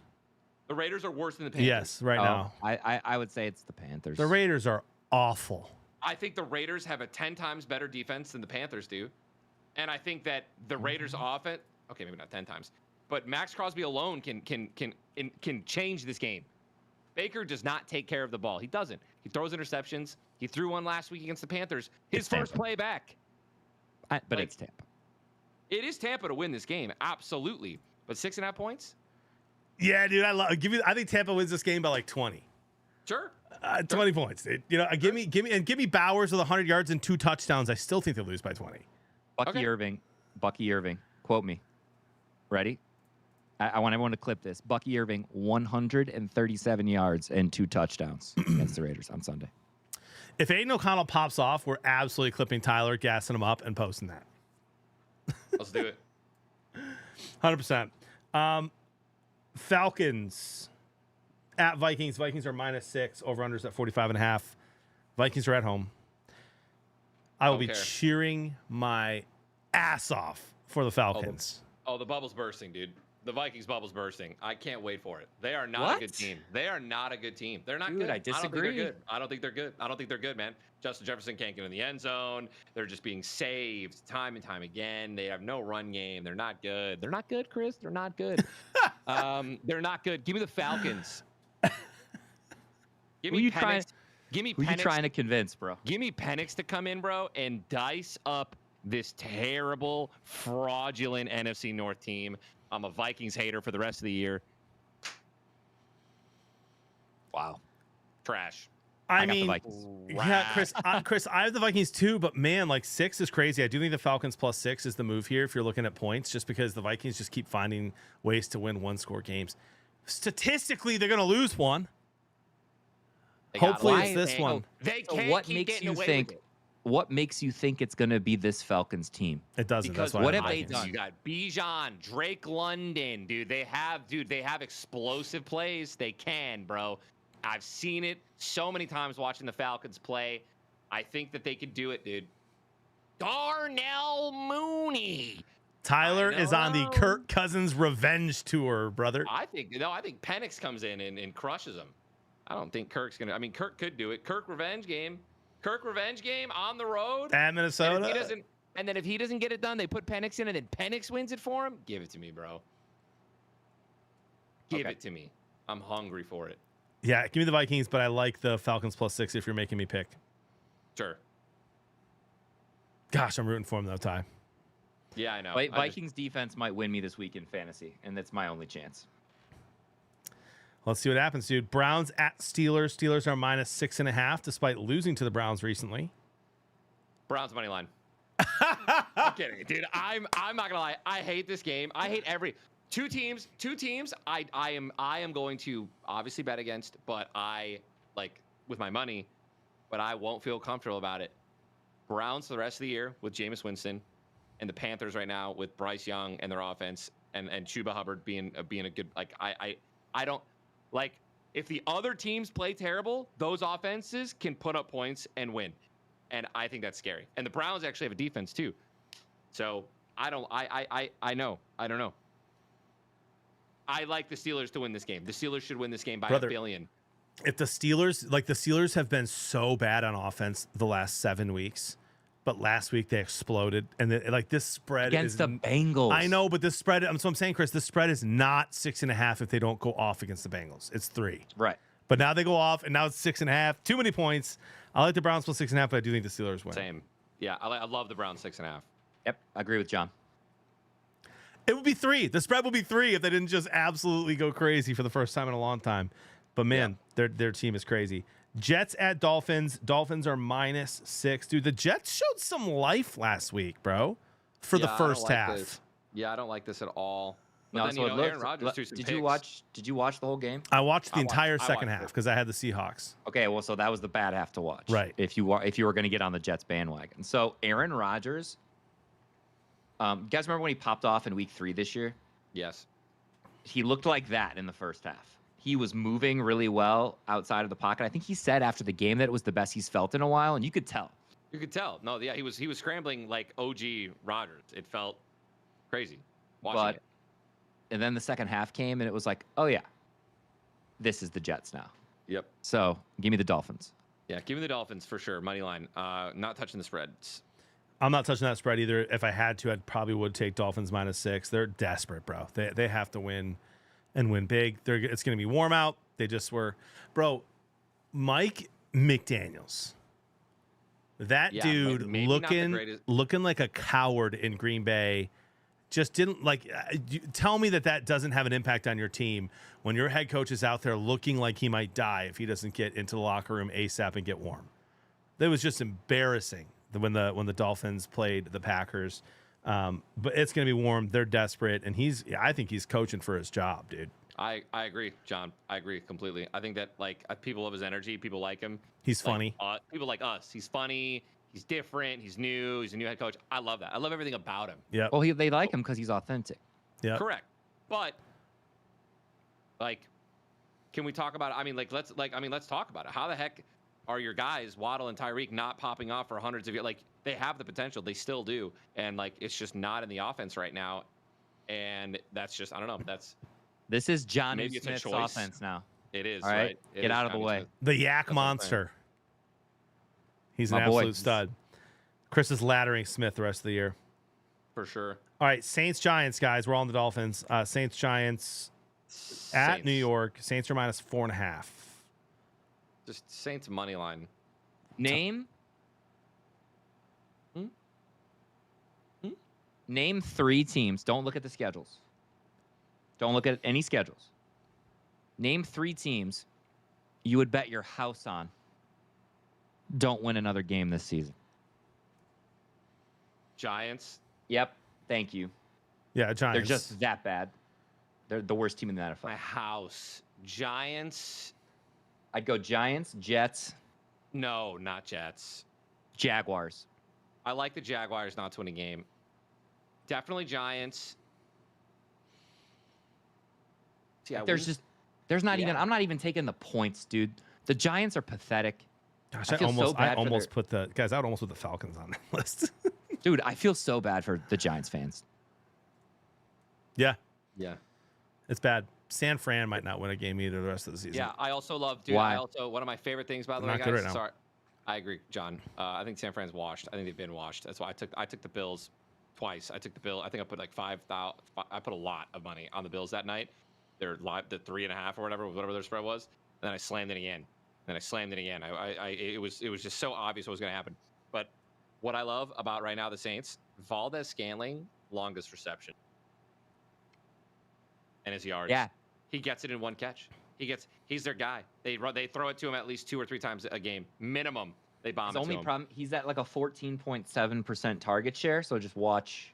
Oh no, yeah, his line is 1.5 receptions, but he'll catch. His longest reception line is at like 24 yards. So basically, you're just banking on him getting a catch, and it's gonna be that long shot down the field, and he's just gonna get it all in one chunk. That's been a fun bet. That's all I'm saying. I'm not touching Saints Giants. Give me the Saints money line, but that's an ugly game. Give me the Saints and the points. Oh, and the points. Wow. I love that, Chris. I love that energy. Jaguars at Titans. Titans -3.5. I think Titans and Jaguars fans might not even watch this game. Yeah, that's John. You're funny, John. That was actually funny. You know what I mean? Like, it's it's. Yeah. Trevor Lawrence is on IR with consideration for the next 4 weeks. Give me Oh, Titans. man. Give me Titans. That was the funniest Yeah. thing you said That in might a have been- while. John, you're funny, dude. Thanks, brother. Titans -3.5. Calvin Ridley I like. Yeah. to have a breakout game because he got 0 yards last week. I love the Titans in this game. Also, this is a announcement to everyone. Nick Westbrook Ikine Yes. has had a touchdown. I think Yeah. 8 touchdowns this season. He's 8 in, I believe, the last 7 games. yes, and he's plus 230. So love that. He's cooking. I will be betting that. Yeah, that's it. That's the tweet. Okay. I'm on the Titans minus 3.5 as well. Over under's 39.5. That's crazy. I'm not. Jones has not been fine in the end zone, man. Also, I didn't say this earlier, but give me the over 100% in the Saints-Giants game. 41. Come on. Yeah? A little bit of a shootout. Are the Saints alone? Just a little bit of a shootout. They might. Neighbors might get one or two. Let's see it. All right, we got Seahawks at Arizona in a huge game. Chris, you called this the game of the week. Favorite game this week. On Yeah, it has Sunday. huge play. It has massive playoff implications. Cardinals are minus 2.5 at home. They just lost to the Seahawks a couple weeks ago. I picked the Cardinals to win that game, and they lost it. What do you guys think? Over under's 44.5 as well. I mean, give me the Cardinals again. They're at home now. It was close last time. It wasn't close, actually. But it should have been. Yeah, I mean, just give me a bounce-back game for the Cardinals here at home against the Seahawks, dude. Geno Smith does not look good. Dude, it's not even that he doesn't look good. The play calling is abysmal. Yeah. In Seattle. It is abysmal. And I'm not just talking about that one red zone play, which was awful against the Jets, where they were first and goal from the 1 and couldn't get in. Yep. I mean, not because the team is bad, because the play calling is bad. John, DK Metcalf didn't have a target until 7 minutes left to go in the second quarter. And on 2 catches, he gained 62 yards. Wow. Okay? Against one of the best pass defenses in the NFL. Now they're going up against one of the worst pass defenses in the NFL and one of the best run defenses. And they keep trying to freaking force it to Walker. Yep. Okay? Walker is a good player, but you've got to get him into space. And if your offensive line isn't going to get him a hole, they get themselves into 2nd and 11s, 3rd and 7s, 3rd and 8s, and then they put Geno in these awful situations. So how about this? Pass the freaking ball on first down. Target Jackson Smith and Jigba, who's been going off this year. Target DK Metcalf. Like, get them the ball early. Get into 2nd and 3. Get into 2nd and 2. Now you can do whatever the heck you want. Chris, you're not wrong, except that in the second half of the game, Geno Smith, they were running the ball for 7-8 yards. Passing the ball for 7-8 yards, and then they'd run it on second down and lose 5, and then it was 3rd and 9. Like, dude, they just need to stop the negative yardage plays for sure. Right. Like, I think the Seahawks win this game, and I hope that they change the play calling. Otherwise, I'm going to look like an idiot. Give me Kyler Murray and the Arizona Cardinals minus 2.5, but I mean, obviously that could still be a very close game. Ty? Yeah, same. I said the same. Cardinals? I like Cardinals to win. I like Cardinals spread too. I'm taking the Bears money line over the Niners. Oh, 100%. I might slam it.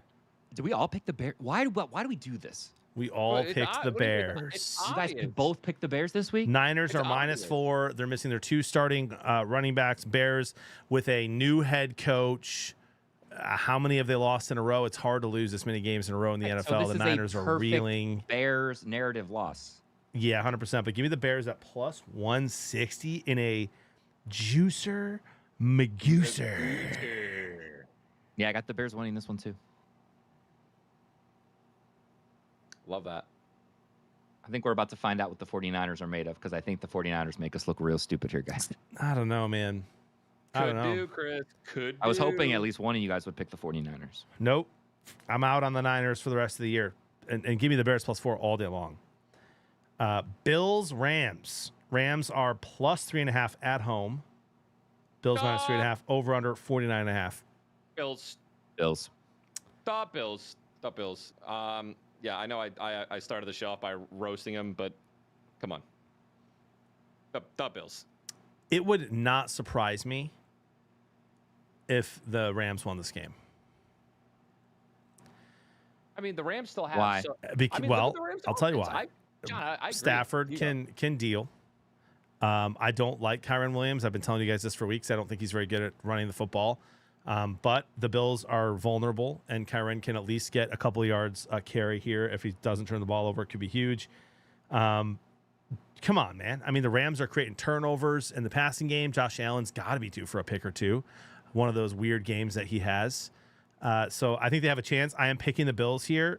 I'm not really loving the Rams plus 3.5, but like it wouldn't shock me if the Rams won this game. They're super hungry. Bills just clinched their division already, guaranteed a home playoff game. I'm just saying it wouldn't shock me.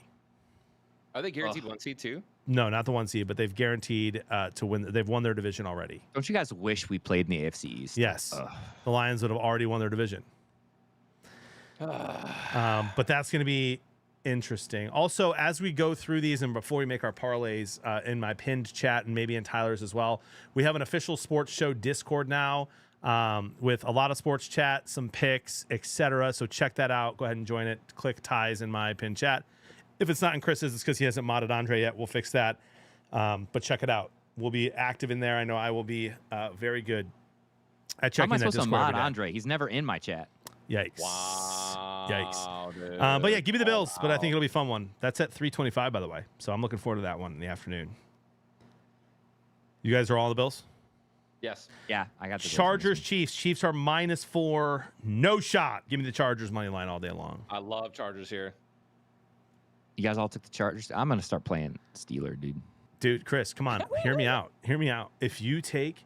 Oh, I just lost it. Tell me why. Tell me why I don't throw... Ain't nothing. Tell me why I don't throw 5 units on the Bears, Chargers money line at +628. Dude, how do you mod someone? And then tell me why I don't just throw 1 unit on the Bears, Chargers, Cowboys money line to get you to +2,000. Huh? There's a juicer. I'm not doing that necessarily, but I am absolutely picking the Chargers to win that game and the Bears to win theirs. Same. Chris, are you also taking the Chargers? I did. I did take the Chargers, and I'm also trying to figure out how to mod Andre. Okay. Chris, you click on his name. That's Sunday Night Football, by the way. I cannot wait to watch Justin Herbert actually, carve up the Chiefs. All right, just type in /mod space. Yep, that's what I did. That's I just did that, and that was way easier. Boom. Welcome. Look at us, dude. All on the Chargers. Yeah. This one, why not? I'm alone. I'm alone in this one, dude. Bengals at Cowboys. Bengals are 5.5-point favorites. I'm all over the Cowboys this week. Ooh. Okay, do tell. I will tell you why. Oh, because they can win, all right? Can't they win? Yes, they can. Micah Parsons is going to be in the backfield all game long. And I just don't think that the Bengals are going to be able to stop CeeDee Lamb. I am laddering CeeDee Lamb, which might be the dumbest thing of all time because I'm pretty sure his over-under is already set at like 60 or 70.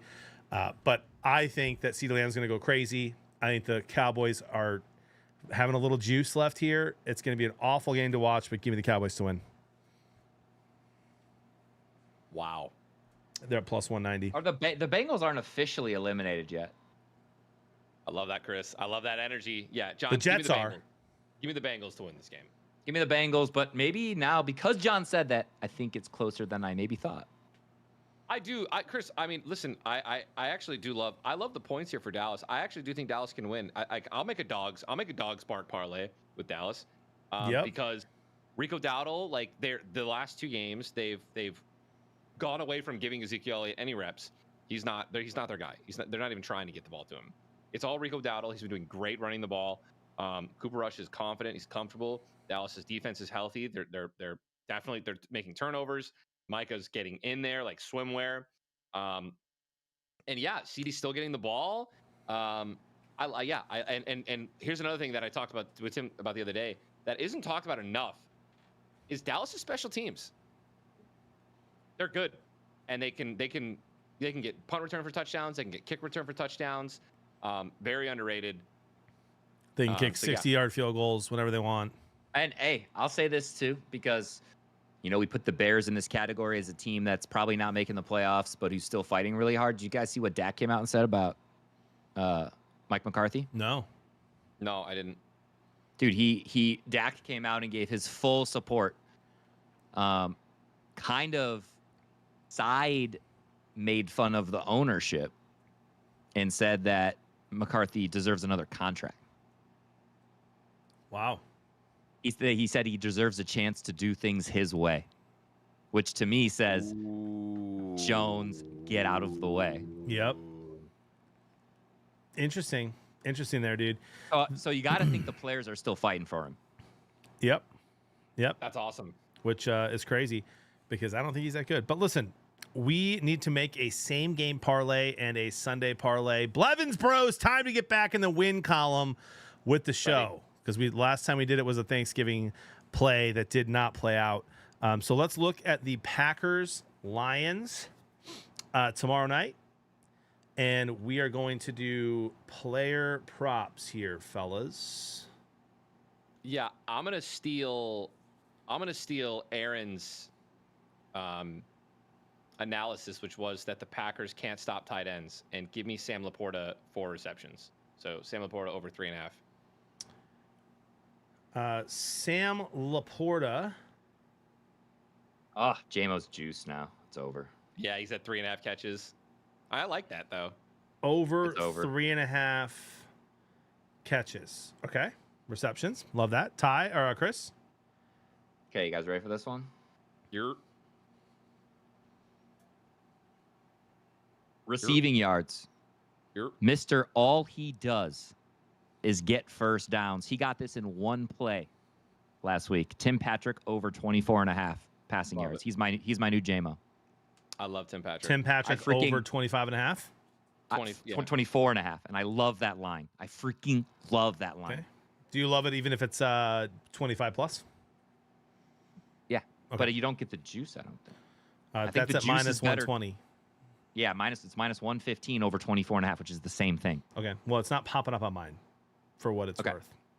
And I'm using the one that, we're supposed to. Wink, wink. So am I. All right, guys. I'm going to be the one that ruins this. Just kidding. Give me Jahmyr Gibbs over 60 yards rushing. Over 60 yards rushing. It's at minus 150. Well, that puts us at plus 475. Yep, plus 475. So that's Sam Laporta over 3.5 receptions, Gibbs over 60 yards rushing, and Tim Patrick over 25 yards receiving. I have a boost I'm going to use on that, which is super nice. And I will bet whatever the max is they let me. Also, chat guys, when we're doing these parlays, more often than not, we go 2 for 3. We've obviously won a couple. We've won several of these parlays, but if you're taking them individually as well, and then betting half of a unit or less on the entire parlay, you will be making money if 2 out of the 3 hit. And let me just give a little context to why I did that, Chris, with Gibbs here. Ben Johnson's a genius, and he is going to exploit whatever the Packers' weakness is. We asked Aaron what the Packers' weakness is, and he said for some reason this team cannot stop the I formation toss. And the Lions are way more likely to do an I formation toss to Gibbs, in my opinion, running outside than they are Monty. They might do it to both, but I think Gibbs is going to eat this game. I could see him getting over 100 yards rushing, and we're going to have to do that to keep their offense off the field. Gibbs, man. John, you don't have to convince me on Gibbs. Gibbs can get 60 yards in one play. It's crazy. It's crazy. So let's go. That is our Thursday night same game parlay. Let's look at can I put this juicer in? Yes. Fun fact. Okay. If you account for strength of opponent, so we're talking DVOA, Gibbs is the number 1 running back in the NFL. So. Love that. Just a fun fact. Love that. All right, we're going to look at the games. Actually, we can do any game here. If you want to include the Lions in yours, you can. You don't have to. This is our spread parlay or a close money line. I request that it's like minus 150 at the most, not minus 160. Wait, so this is just this is over under money lines. Over under money lines and or spreads that you love. Your favorite play of the weekend. We're each going to pick our favorite play. And you said minus what or better? Like minus 150 or better. We don't want minus 160s, minus 170s, minus 180s, minus 190s, minus 200s, etc. I'll take the. So I'm deciding between the Bears +4 or the Browns +6.5. If you guys feel good about others, go ahead, Ty. I'll take the Bears +4. I kind of like that one better than the Browns plus. Yeah, I'll take the Bears +4. I like that one. Me too, because I think they can win. I think they will win. I don't. But you like them +4? Yeah, I'm taking it with you guys. Oh, thanks, Chris. Give the Seahawks another point. Give me the Seahawks plus 3.5 so they cover the field goal, and I think they win, but that's still minus 140. Seahawks plus 3.5. Got it, CB?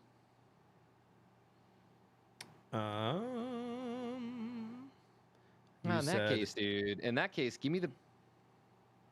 let me tease the Bears up to 5.5. So you're doing the teasing. I am. It's minus 160 plus 6.5. I'm doing it. It's under minus 175. I like it. Just with these two alone, we're already at plus 171, John. I am teasing the Seahawks to +4. I'm keeping the Bears +4. That gets me to plus 218. And give me the Chargers +4. I will also tease this a little bit. On Sunday Night Football. I think they win. But I like that +4. That gets us to plus 507, guys. It's the Bears +4, the Seahawks +4, the Chargers +4. That's what I'm doing. That's what John's doing. I'm going to be honest with you guys, chat. I teased up, and the odds are I'm still plus 346 right here. I'm plus 441. I feel good. I did Chargers plus 6.5, Bears plus 6.5, Seahawks plus 3.5. I like that a lot. I did Chargers plus 4.5, Bears plus 5.5, Seahawks plus 3.5, and I'm at plus 441, and I'm happy with that. I'm happy. There you go. I like that they're all even. +4 is fun. It's easy for me to remember, keep track of, root for. Sure. Yep. That's what I'm going. Now, guys, real quick, we have to say a couple things before we sign off here. Ohio State, you guys are absolute dog water of an organization. You can't beat us. We're so much better. Go Blue. Your whole state is in shambles. Dude, we could put a water cooler back there at quarterback and beat Ohio State. It's unbelievable, dude. Enjoy the playoffs. We're still going to celebrate the fact that we just whooped your ass again. That's number one. Number two, SMU, Saturday night, ACC championship game. The dream comes true. They're playing Clemson. I can't wait. I want to share this little juicer with you guys. No need to tell if you don't want to, but here's a little college thing that I like that's happening this weekend. Boise State is playing UNLV. I like Boise State to win. They're minus 185. Tulane, I like them to beat Army. Sorry, Army. It's been a fun season. Tulane's minus 205. Arizona State is playing Iowa State. I like Arizona State to win that game. They're playing hot right now. Texas, I think they beat Georgia. Georgia's horrible. Oregon, Georgia should have lost to Georgia Tech, and Georgia Tech should have gone for 2. That's crazy. I know, but that's just a crazy thing to say. Oregon minus 175. They're going to smack Penn State, and Penn State shouldn't even be in the college football playoff, but they're going to be. Give me SMU to beat Clemson, and give me Louisiana to beat Marshall at minus 205. That is a plus 2,713 juicer McGuicer for you. That is a juicer for just a bunch. I'll put that in the command for tomorrow, guys. But college football, all that to say, is going to be a movie this weekend. So I can't wait. Make sure you guys tune in to that. A lot of fun, man. A lot of fun. Great show today, guys. Great show today. 100%. Feeling real good, dude. Go Lions. We'll be tweeting tomorrow night. We'll be texting tomorrow night, fellas. We'll be posting a bunch of clips from our interview with Aaron. Make sure you go follow us, Blood Bro Sports Show, on all social media, particularly on Twitter and Instagram. We're very active on there. We'll start posting clips soon. Fellas, great show today. Love you, boys. I'll be texting you guys all night tomorrow.